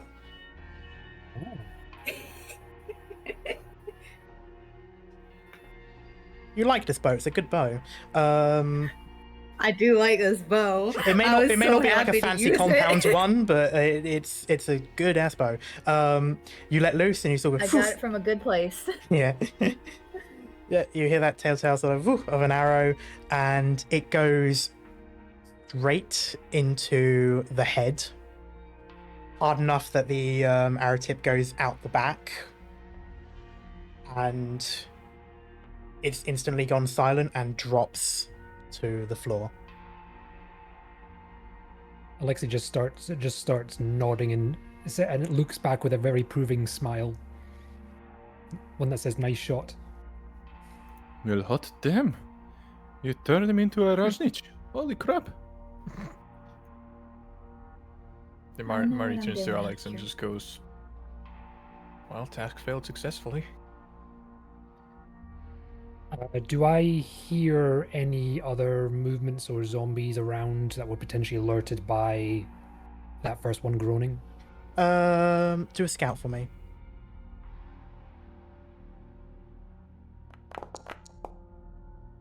You do not. Okay, I'm just gonna. So I'll look around a bit and then just kind of.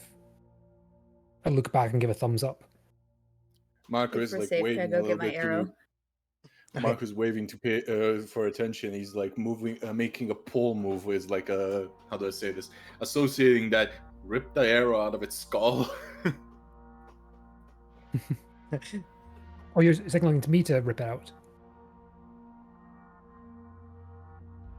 I think Clara was trying to say something. Sorry. I think, by the sounds of it, Clara is way ahead of y'all and have already sort of done that. Yeah, I was going to retrieve my arrow. Well, Marty walks towards the building now, Okay. a little less sneakily. There's a good amount of material here. A lot of planks. These seem to have been cut into like the thinner sort of boards.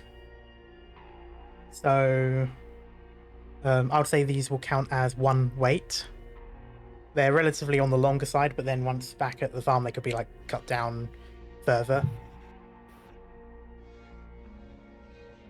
I can take a good few if I need to. How do we want to carry this? I will say, actually, I want you all to do a survival check for me. This is your looting roll, by the way. That's how looting is done. Bruh. Alright, fair enough. Oh! Making Hot up for those damn, 5s teasing son. you earlier. Damn, son. 5. Alright. Oh, man. I would say there is here at least a weight of 10 worth of planks. Hmm. Damn. Well, I can take 2.5. I can take 3. about 5. Well, hot damn. I can take. I'm strong. Okay. I know we. Sorry, what? No, you first. I know we're here to pick up planks, but there might be some odd tools or something that might be of use. Might be worth looking around. just to see what Definitely. there is. Definitely, yeah. Honestly, on this trip, might be better to just grab what we got here, since we're in the clear for once. I'll say the building around here does look like a sort of storage. Not quite a shed, it's bigger than that, but like if there was to be like a workshop or something, it'd probably be there. Alexi's gonna go and take a look at what's in there. He's gonna be mindful just in case there's a zombie like waiting in there, but thinks it's relatively safe and just kind of look around for what there is. Okay. Right, before we continue with that bit, I would like to ask who's taking how much of plank. You know what? I'll I'm grab gonna 2.5. take. I'm gonna take 2 so I can have one spare if there's any loot. Okay. I can take as much as needed. Are we checking the other building? At the moment, Aleksi has gone to do that, so I'll get back to him in just a moment.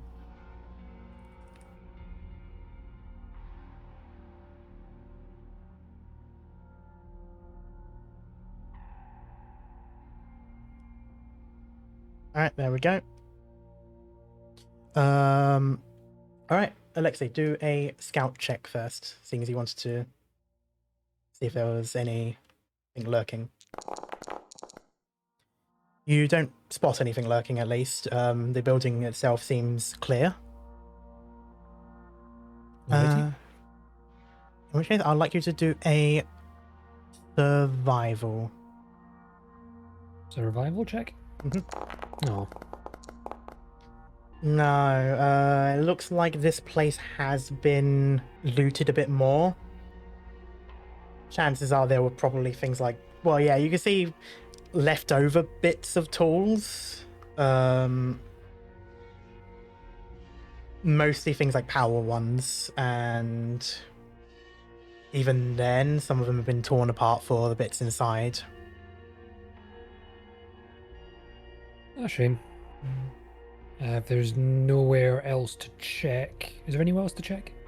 There is not, though you do hear behind you a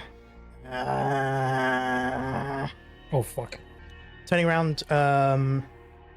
You spot sort of at the door looking in directly at you a shambling corpse of a young boy. One arm missing, with the damage going all the way along the chest as well, with rib cage and decayed organs visible as it's going to begin to move towards you. There's a moment where he assume this is like not close to me. It's not immediately on top of you, no. So if there's enough time, he's gonna kind of just sigh and just gonna go like, why does it have to be fucking children? And then he's gonna start trying to go around it, basically kite it Okay. away, still trying to keep his distance away, and then try to get back to the group. Well, actually, at least see where the group is, because I assume I can't see them. Not quite. The angle's sort of a little bit off, especially as there is a sidewall. if you're going to kite around, I will say make a mobility check. Oh dear. You do, however, before you... Oh, damn. Oh, never mind. You know what? Fair enough. I will like you to add 1 point of stress, though, as a zombie is alert to you. Okay. Yeah, you immediately sort of go around it, and I'll say with 2 successes around the side that doesn't have the arm, so it's trying to basically move its arm around itself to reach for you, and it's not going to get anywhere near as close to you. Even as it does sort of like try to do its moment of like quick sort of lunging that the zombies are known to do, but you're past it, and you can leave through the same entrance that both of you came through. Alright, I'm gonna go back and try to basically keeping to the open, not keeping to any walls and such, and just trying to keep my head on a swivel, and also basically go back to the party, but not like run up to them, just leading it there. I'm just trying to see where the party is and then indicate, by the way, something's following me, basically. That is basically the first thing the rest of you hear as you're sort of trying to put planks around you as best you can. Marty drops everything he's doing and walks up to him. Yep, walking up to him and then sort of looking around his shoulder, you can see, much as Aleksi saw, a walking corpse of a young boy just sort of trying to stumble his way close to the rest of you. Still somewhat away, but it knows you're there and is going to keep following as long as it can. Yeah, Marty pulls out the baton, swings it open. Is Clara able to see this?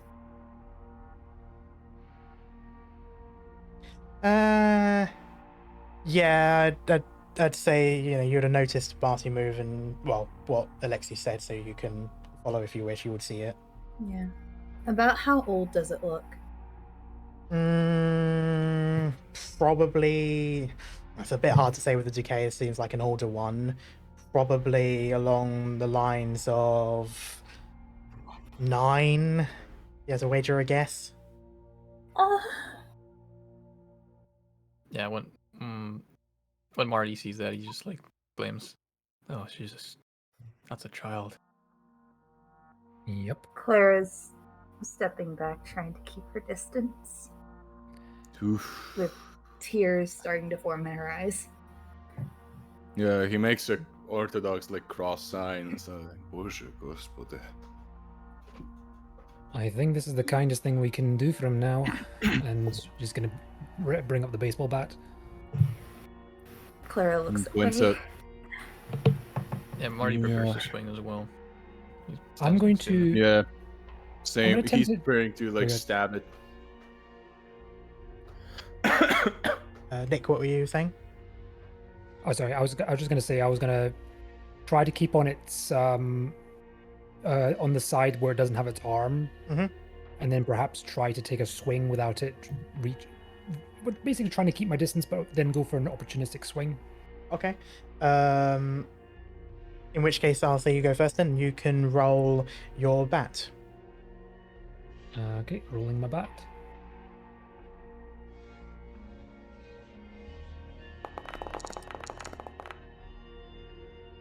Three successes. And a success on the stress die as well. You are sort of tunnel visioned on it at the moment. But you hold firm, you're determined to, you know, put it out of its misery, and you swing down. There's a crunch, and the zombie basically just crumples to the floor like a sack of potatoes. And there's a bit of a twitch, but it just goes limp. Never gets easier, like- does it? Aleksi is quietly muttering in Finnish, just a quiet prayer, basically. Marko is just gonna go just in case in spirit's head to make sure like it's dead. Fair enough. You don't need to roll for that because it is already down. Yeah, he put the spear in. No real way of knowing if it is already dead. Oh, he's But he's stabbing it in the brainstem. Even if it's not dead, Yeah. it's completely fucking paralyzed. yeah. That's what I mean. Like you're not you can't tell. You probably presume that the first hit was enough to take it down. But with that stab, you can absolutely guarantee it's not getting back up.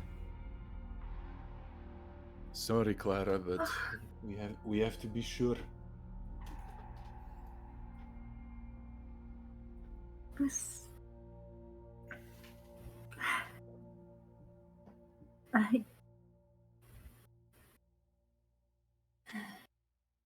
I'm fine. I'm fine. Sorry.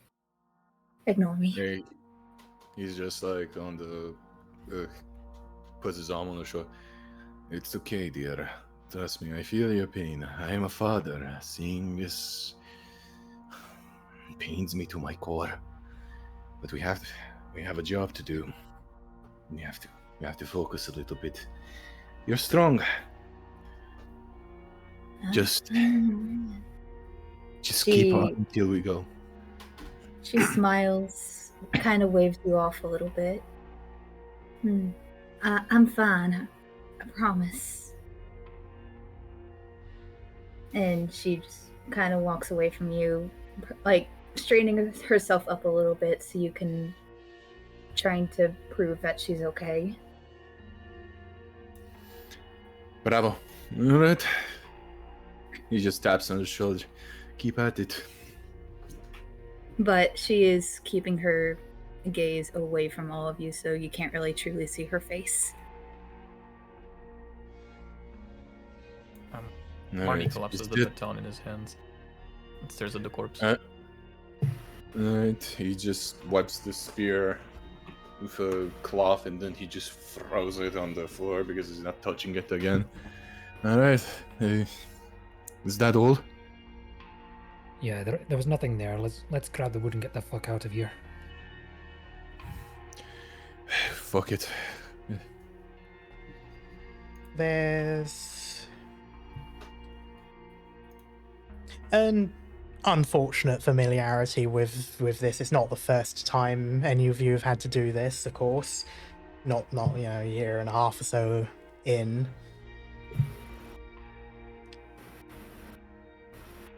I'll say Marty does grate at you a little bit. Oh, it does. In terms of the immediate area, there does not seem to be anything else, or at least anything that has seen you. Well, Marty sighs and goes back to collecting the planks. Without a word. Okay. I would like to know what the plan is from here. I've yet to pick up some wood because I was holding off for what I would find in the storage. How many am I able to take, or is it how much does it weigh? There is 0.5 wooden plank left. I'm just gonna look at this half a plank, just shrug and go like, all right, I guess I can lift this then.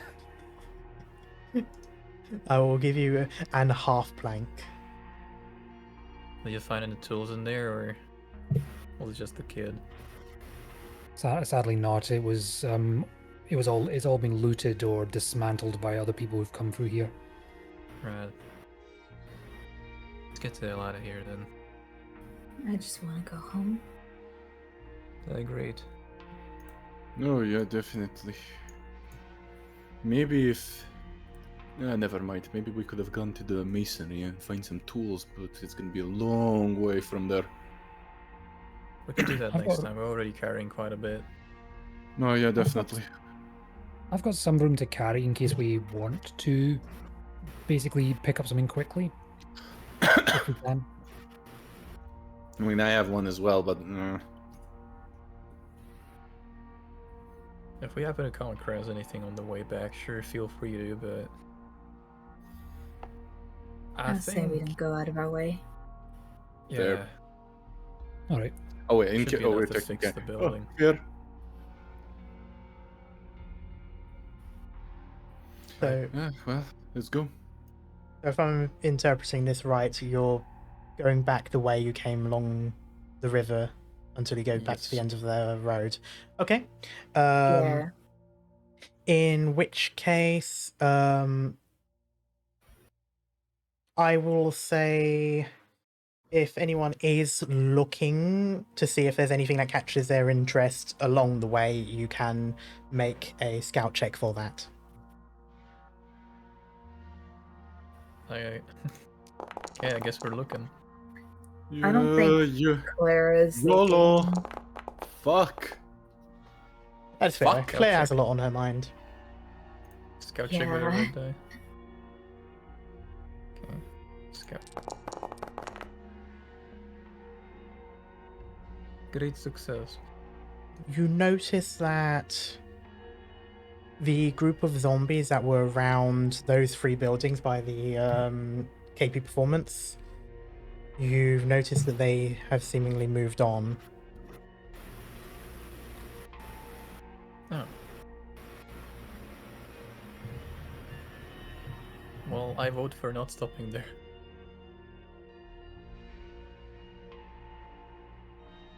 I mean, if we get spotted, we can still run. We'll still move faster than them, and we're gonna head back anyway. Hmm. I mean, it I mean, is along the way. You can take a look. We can wait in the tree line. Sure. Yeah, fair enough. You can cover us if you want. Yeah, I got this throwing baton.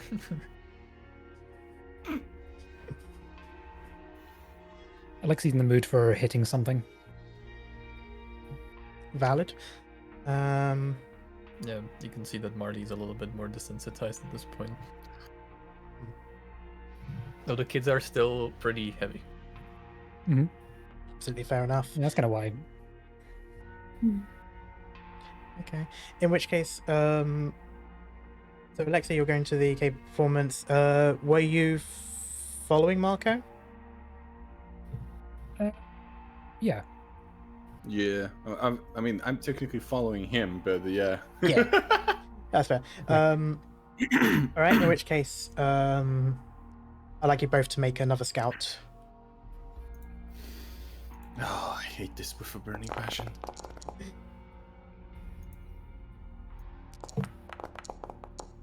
I got teased again. Fuck. Yeah. 2 successes though. You see no zombies around the buildings. It looks like they've gone up the road towards that fork where the others were loitering, maybe down to that dirt path going to that building. You do see a single zombie inside the repair shop. It's looking away from the windows. It's a like big, well, actually no, it's not a window, sorry, it's like this sort of open garage door essentially that repair shops tend to have. It's not looking in that direction, it's looking instead more sort of into the building itself, and is idle. If I look into the shop, am I able to see anything useful? Just With a 2 scout,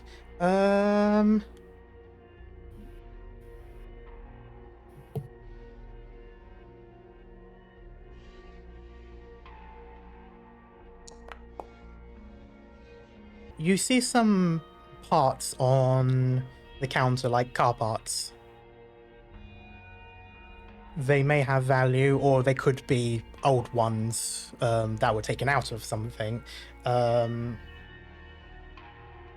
And there appears to be sort of like a small section behind a counter for stuff. It seems to be like a locker like not so much like a closed locker, more of a storing stuff in. Is it like a shelving sort of thing, or is it like a closed locker that I have to physically open? A closed one. It's not like a lock though. It's more just a thing to the side. And I suppose it's kind of like a cabinet in that sense, but it's a separate unit. I'm going to look to Marko and ask, so how do you want to play this?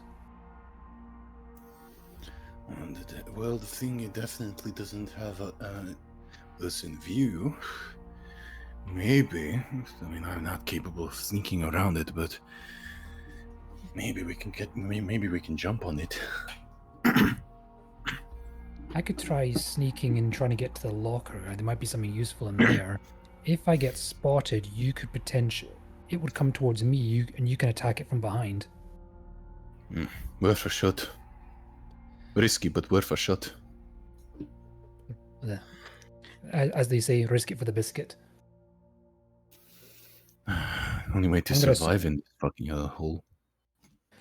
I'm looking at the floor, just trying to basically see a path where I'm not going to accidentally kick or step on anything that could potentially make a noise. There's a few things lying around, bolts and such. For the most part, it's definitely easier to walk around than a forest full of twigs and such. Regardless, you will have to make a stealth check. All right, here we go.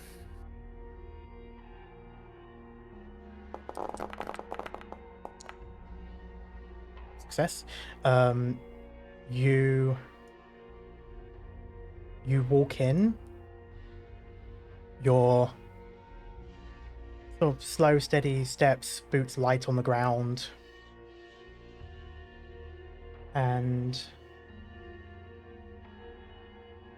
it doesn't seem to notice. Occasionally, it sort of like twitches and spasms its head, which you have noticed zombies do before. Sometimes it spooks people, makes them think that they've noticed you and such, but these are more sort of tics that they seem to have, whatever's going on in what's left of their brain. So this is like a locker behind a desk. You said? Yeah, so it's sort of like your standard shop counter, essentially. The table at the front, there's a section of stuff where they would have done exchange of cash or cards and things like that. Some slots that would have had like personal tools and things behind, and notes and such, and more like the admin side of things. The locker itself is closed, but like I said, there's no lock to it. I'm looking at this thinking it might make some noise if I try to open it. So I'm kind of just looking back at Marko and just kind of giving a nod. I'm potentially also looking at this desk as either something to hide behind, but also potentially use as cover in case it tries to walk towards me. Okay. I'm basically going to try to slowly, as quietly as I can, open it. All right. I would like you to make a survival check. Well, Marko is going to be preparing just in case. He's gonna prepare to shank it if need be. Fair enough. I'd like to say at this point you are really lucky with the stress dice at the moment compared to the first session in the previous campaign. It's if it lands on a 1, something bad happens, right? Yeah, it lands on the 1, you mess up. Which can happen even if you succeed. So like you can succeed but you're allowed about it and stuff like that. So a mess up is independent of whether you succeed or fail. But yeah. Oh no. Well, in this case though, you click it open and slowly pull it. It's a light sort of thin metal door, so there's no like big creaking or rattling or anything like that. Inside is mostly papers and such, but you do see a first aid kit. Ah. I quickly look back at the zombie, which I assume is still there. It's still there, Minding its own still sort business. of, yeah, it's kind of just staring at the wall. It's not making any sounds. They don't when they're idle. Weighing up my options, I'm probably going to try picking up the med kit quietly, and then seeing if I can pick up the car parts, if I can able to pick up both, and then once I pick them up, I'm going to quietly shuffle back. Okay. Considering the extent of what you're doing, I would like you to make another stealth check to see if you sort of maintain it. Sure.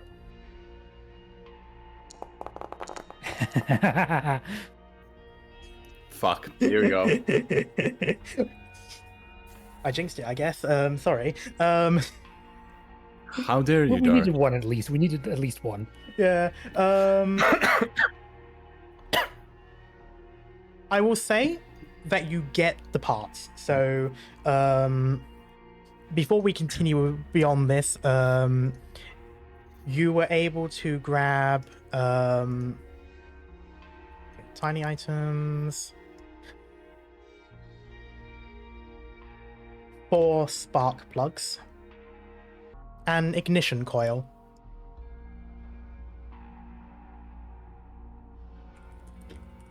Okay, that was 4 spark plugs, ignition coil. Mhm. Okay. And a first aid kit. At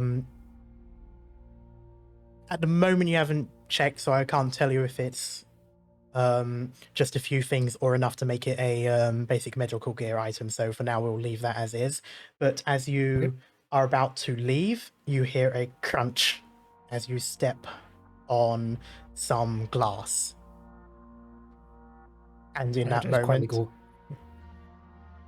So I just quietly go. Ay, Vito. and almost as if in response to that, you hear it's instantly alerted and turns towards you.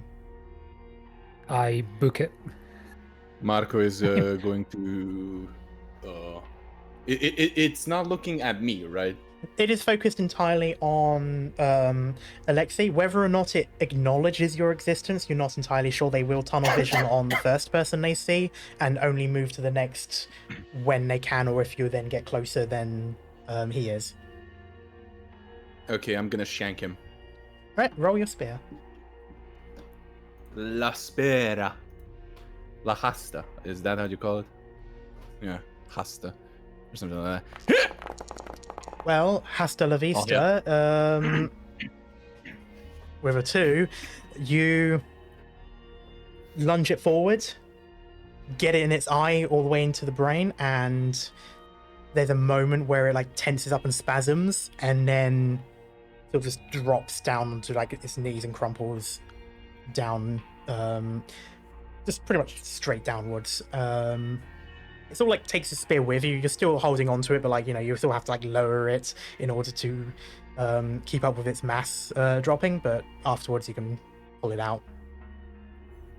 Oh yeah, he's just in case twisting it a little bit, making sure, because I'm technically stabbing it from the behind.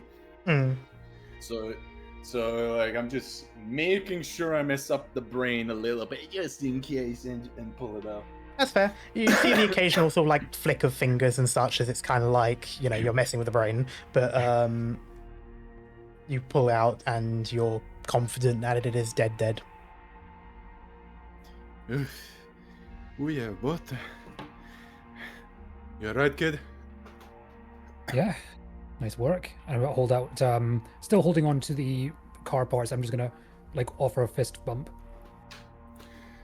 First bump. Alright, you found something good? I flash the first aid kit. Oh yeah, but better than I expected. No idea if there's any. Alright, no, we're no gonna- idea what's in it. We're gonna look at it when we're safe. Can you put Agreed. it in your rucksack? Yeah, I'm gonna Or if quickly. not, I can put it in mine. I'll quickly put myself in my bags because I've got I got an encumbrance and a half of room, Mhm. and then we'll Fair enough. just, and I suppose we'll slowly head out. Okay. Oh yeah, let's go. Okay. In which case, you can rejoin the others if you wish. Yeah. Yeah, of course. Yeah, fair. I'll say nothing else in particular is catching your attention passively, and I think at this point you still come what you came for, what you needed. You'll link up again, and you can continue moving pretty much undisturbed. It's time to go back. Yep. Agreed. Mhm. All right. Oh yeah, we got lucky here. Oh, we We don't could have been want to test luckier still. we don't want to test our luck. No, we don't. As we're kind of walking along, and once we're in a safe place, I'm just gonna kind of pull out the first aid kit and just kind of casually open it up and see what's inside Okay. without stopping. It Fuck. is. Fuck. Opening it up, it is not enough to make a basic medical gear just on its own. You do have in there a sort of like a small, like a pocket-sized, essentially, bottle of iodine disinfectant,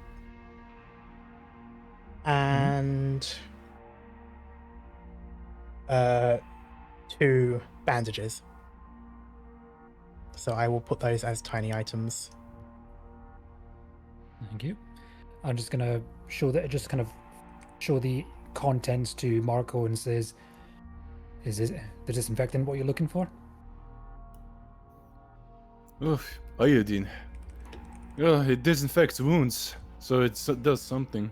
Won't clean my fucking stuff, but it's an important one. But what you have is, I heard it's great against radiation. I don't know. I'm not a radiologist. Yeah, it is something I always need. That's for sure. But it's luck wasn't on our side. It's not enough for me to have like a I don't know, something to carry on us just in case. But in the clinic, it will be useful. That's for damn sure. Well, survivors Def- can be choosers. So was it definitely worth nearly getting caught in there? Well, your friend who got scratched up, I can treat his scratches so it don't get infected. That's what I'm sure. Still better than nothing. Oh, definitely. Having any kind of disinfectant is good. I'm just gonna zip up the bag and just put it back in my rucksack. Okay. Another sort of hour and a half worth of walking, and you eventually return to the farm. And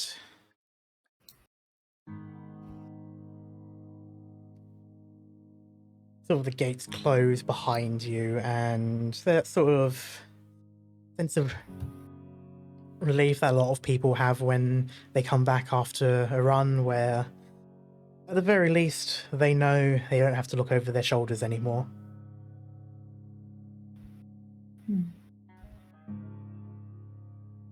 Clara.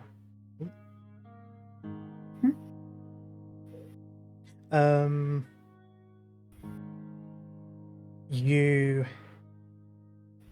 as you walk in, you do spot Hunter, who seems to have been milling about by the entrance. She's gonna put on a smile, take a deep breath, putting what she saw behind her, and she's gonna just wave and walk in to drop off what they picked up. He gives a slight smile and waves. You can tell that he was worried. Like, you can sort of see the instance of relief when he saw you, but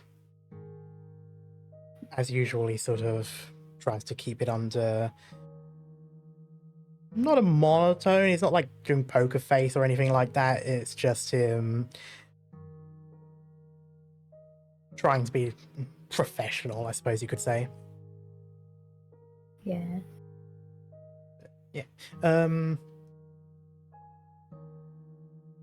You can indeed drop off your stuff. I'm going to ask just for the sake of it, does anyone want to keep any of the planks for themselves? As in, like obviously not take with you. I don't mean like to take with you out to places. I mean as in like stow it away instead of hand it over. If not, that's absolutely fine. It's just more so just for the sake of it, like if anyone has any use of it. I donate. I donate as well. Yeah. Alright. Yes, I shall. But yeah, you're able to drop the stuff off. There's it's not like a permanent collection point, but there is sort of like a little area in the corner, so pretty much as you enter, where things that are more for the haven, but not necessarily having any sort of specific place to go to, they're sort of put there. So things like, you know, cans of food that you would take to the farmhouse, for example, there's a kitchen there, or you know, medical stuff you'll take to the clinic, but things like planks of wood, scrap, stuff like that, you would... This is sort of the common place that people will leave it, and then others can come and collect it and such. Yeah. Once Clara drops it off, she's gonna go over and be with Hunter for a bit. Okay. Before I continue with that part... Oh, sorry, someone was going to say something? No, I was just going to say, I was going to drop off the planks in the pile along with the spark plugs and ignition coils, since I don't think they go to any particular place. And probably drop off the medical stuff to the clinic. Pretty much, yeah. I mean, there are two mechanics here, but there isn't like a specific mechanic shop, so to speak. They're sort of working in their own lodging, essentially. At least for now. There's talks of, you know, expanding, building some huts and stuff for more like public service stuff, so like repairs and things like that, but that hasn't happened yet. It's still in the in the planning, not even the gathering part yet. But so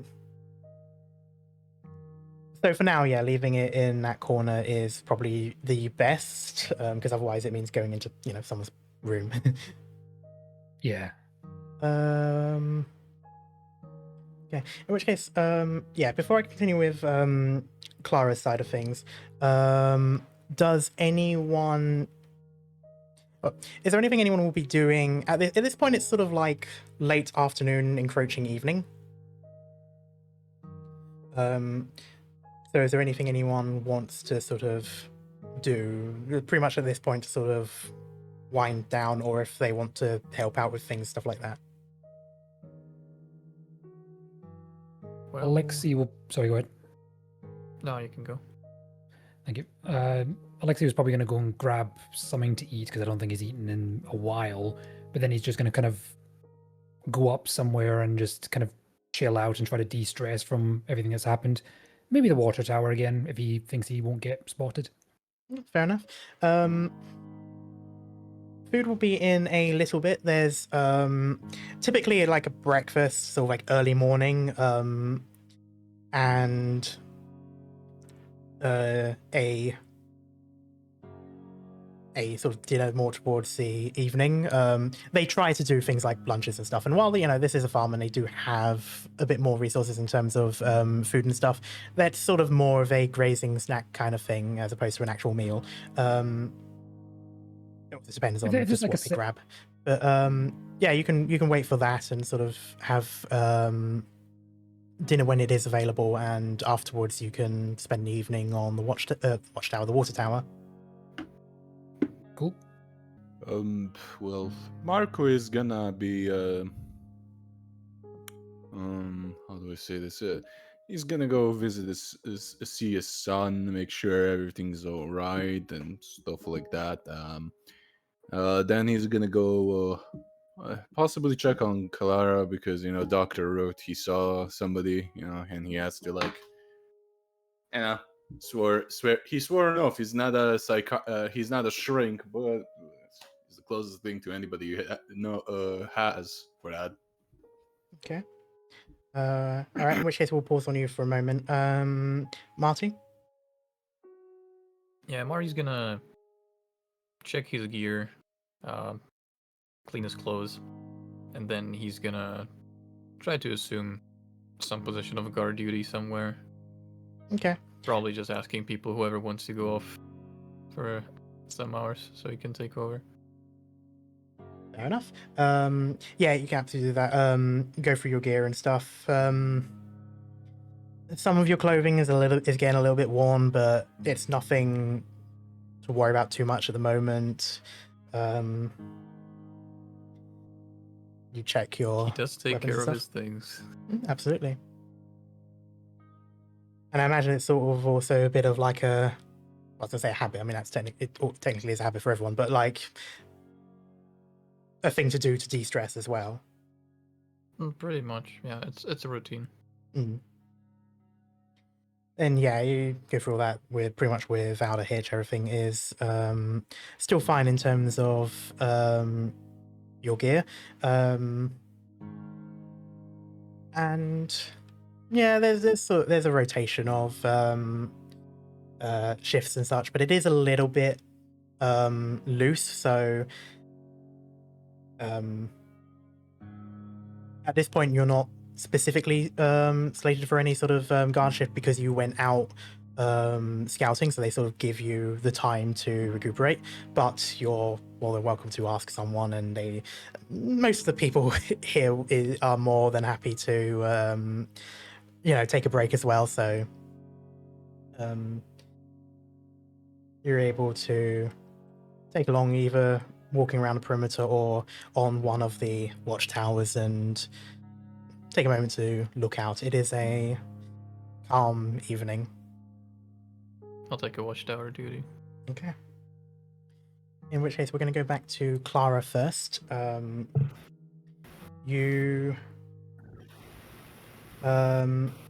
still around. He's no longer sort of at the entrance, so you get the impression he was probably loitering around or doing work there just to sort of be around for when you return. But at this point, he's moving the planks of wood. He's got like a couple under his arm and taking them from one spot to another.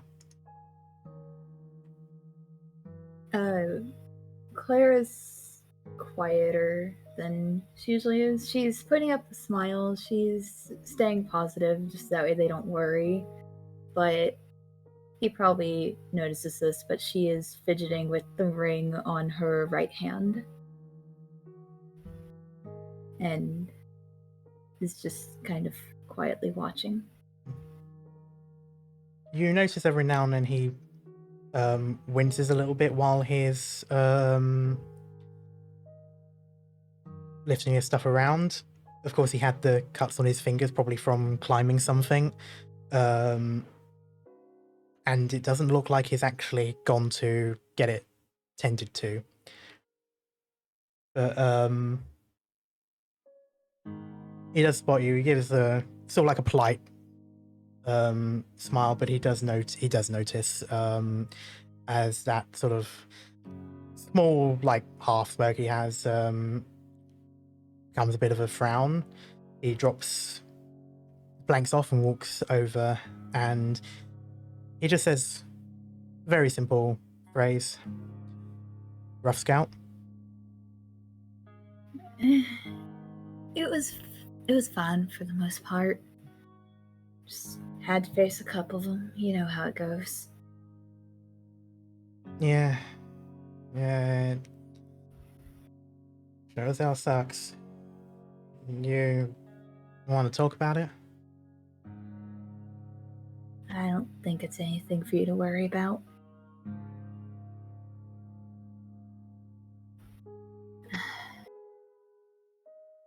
One of them was a little kid.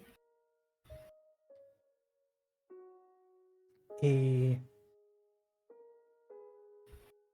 sort of like swallows a breath for a moment and nods and says, I'm sorry. Hasn't been easy, but we move on, and hey, we just live to see another day, I guess. Yeah. That's just about the best thing we can do, ain't it? It'll be fine. I mean, hell, everyone here's safe. Got everyone back out, so Yeah.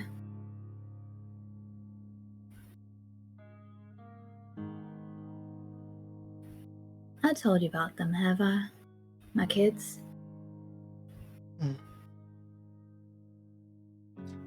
you have, but you don't gotta if you don't want to. I ain't gonna pry. Alright. I think they would have liked you.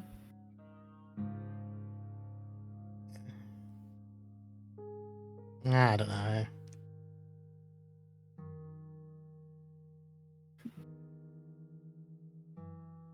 He's I know my looking older to one one. side again. You know, my older one would have looked up to you, because you're strong, you've grown a lot, even since I met you. I'm just doing what I can to help is all. Everyone here has been good to me, and well,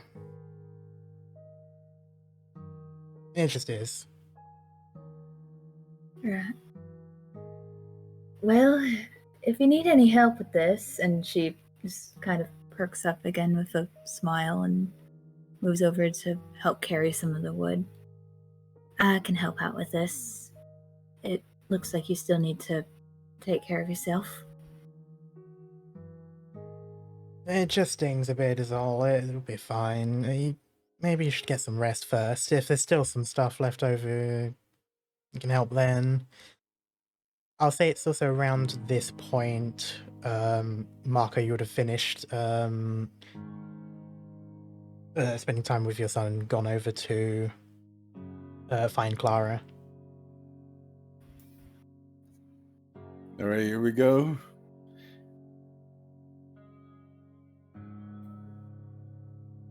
So where they technically are, like They're in sort the, in of a house?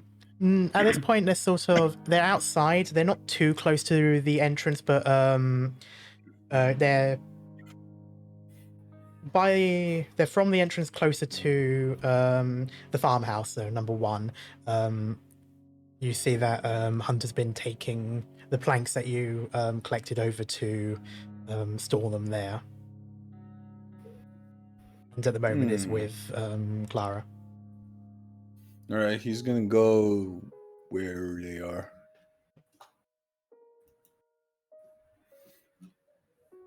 So he's gonna walk up and say, "Ah,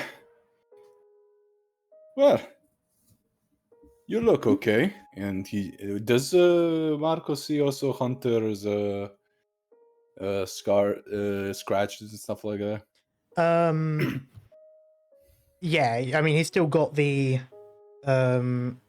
scrape on his cheek, and you can just about see the cuts on his fingers. More to the point, you can sort of see bits of red around the woods where he's holding it. Well, I first wanted to go and check up on you, Clara, but yeah, Hunter, am I right? Yes, sir. Show me your hands real quick. Clara's watching with Mama Bear protective eyes. He is sort of giving a look over to Claire as if like if it's okay to. He's still a little bit more like defensive, I'll say, in terms of newer people. So he gets a bit quiet. My boy, I am a doctor. I'm sworn to check everybody's health. They're okay. You have scratches, but you also have some reds around your scratch. I need to check.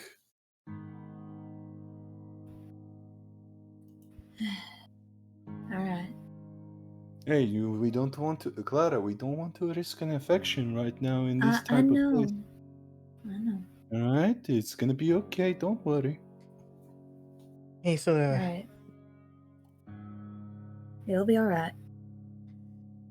there's a kind of like glare that Hunter has. You are used to it. Like it's not necessarily an aggressive one. It is again just sort of his on edge, and that's sort of like his resting face when he's in that feeling. But he does eventually sigh and nod, and he leaves the planks down, and he shows his hands, and yeah, they're not deep. They're deep if they're deep scratches or shallow cuts, however you want to see them as, and they're sort of along the pads of his fingers. So you could probably assume he climbed up on something, maybe like harsh or sharp rock on a wall, or a sort of like a corrugated metal wall or something like that. Basically, something where he's clung onto something with bare hands, and it's dug in to the point that it cuts his skin. So it's not terribly deep, but it's still bleeding, and it takes ages for bleeding to stop on fingers and that, and especially when he's continually doing work. He's a bit sheepish about it. He's not looking you in the eye. But yeah, that's pretty much the extent of it. And as for the cheek, it's nothing deep, nothing major. It is basically just a scrape, so probably fell on ground or something like that. The sort of thing you would tend to see on like one's knees and such. All right. Can I check whether it's infected or not? Because he was doing a lot of stuff. All right. So. I'll say outright, no like visible signs of any kind of bacterial or something infection. No like discolorations or any of that sort. You should probably still get it cleaned, but at least for now, and especially as his hands are a little bit dirty. But for now, yeah, you really are just sort of looking at seeping red and deep scratches. So no medicine check, huh? Eesh. You can do a medicine check if you're actively, so if you're doing things like dressing the wound, so disinfectant. Definitely. He would see that and he would immediately start doing it.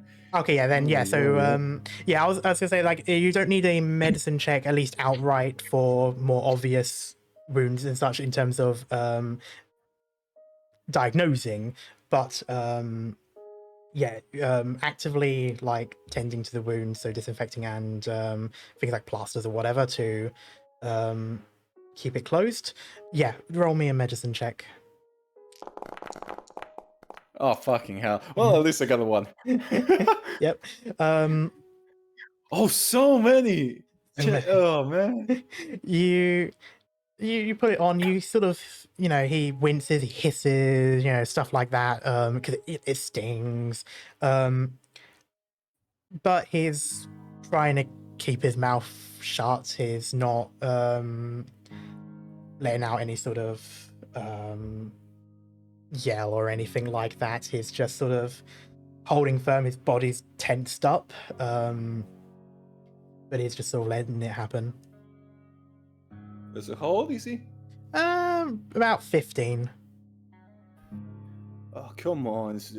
Stop being a little. Stop acting. You're a big boy now. Now, you're a debil.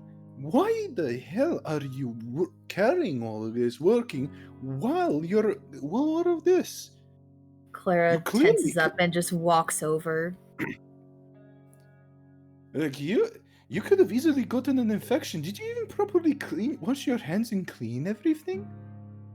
Debut.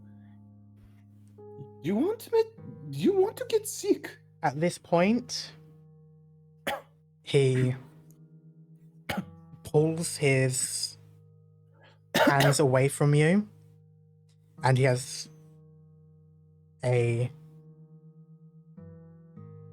big glare right at you. This one is outright aggressive.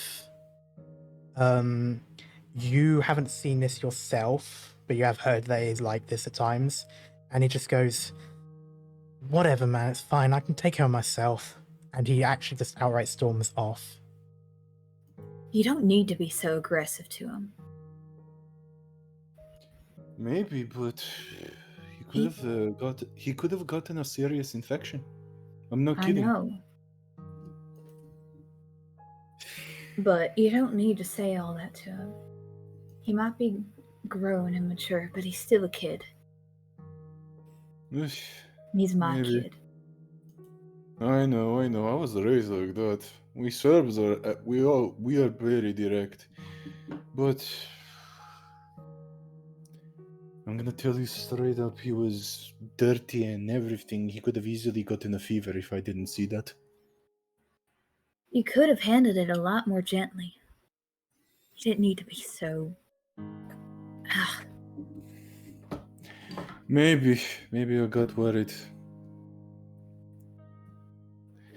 I don't want a kid to be sick in this time. I've seen know enough that. already.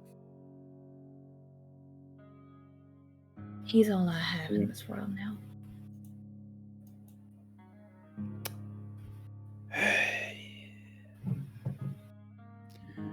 Tell him I'm sorry about that. The kid, when we saw that there, shook me as well. I might have taken it out a little bit. Yeah. Well, he probably doesn't want to see my face right now, so. You're lucky you still have a son. Cherish it. Yes. Sadly, I don't know where his mother is. But I will find her. Both of us will. However, I'm gonna tell you straight up. Is that how you say? Straight up? He climbed something. Desperately. I saw. I don't want to ask what he was running from, but he was probably scared. If he wants, he can come to the clinic and I will apologize to him. I don't know if I should find him afterwards and say sorry after. Give him some time. Yeah. True. But I don't mean any harm to him. This is how I was raised. Many of us from here. We're kinda blunt like hammers in these types of situations. I'm still not used to... Well, I lived in this country for almost 20 years, but I'm not still used to everybody like you. So, give me some time, a little bit as well. Mm-hmm. But you... Are you doing well? I'm fine. Never better. Come now. I was shaken by that kid. Are you alright? If you need any help, you can always come by. Me or Ivan can keep you company. I'm fine, I promise you. Alright. Take it easy for now. Rest up. Maybe drink some tea if you have something. I don't know. Be around people. Yeah. I gotta do my best. I got many people here to take care of. So? And she puts on her smile and just tilts her head a little bit. I'll be fine. You don't need to worry. I am a doctor. I am, how do you say? It's my job to worry. But, alright.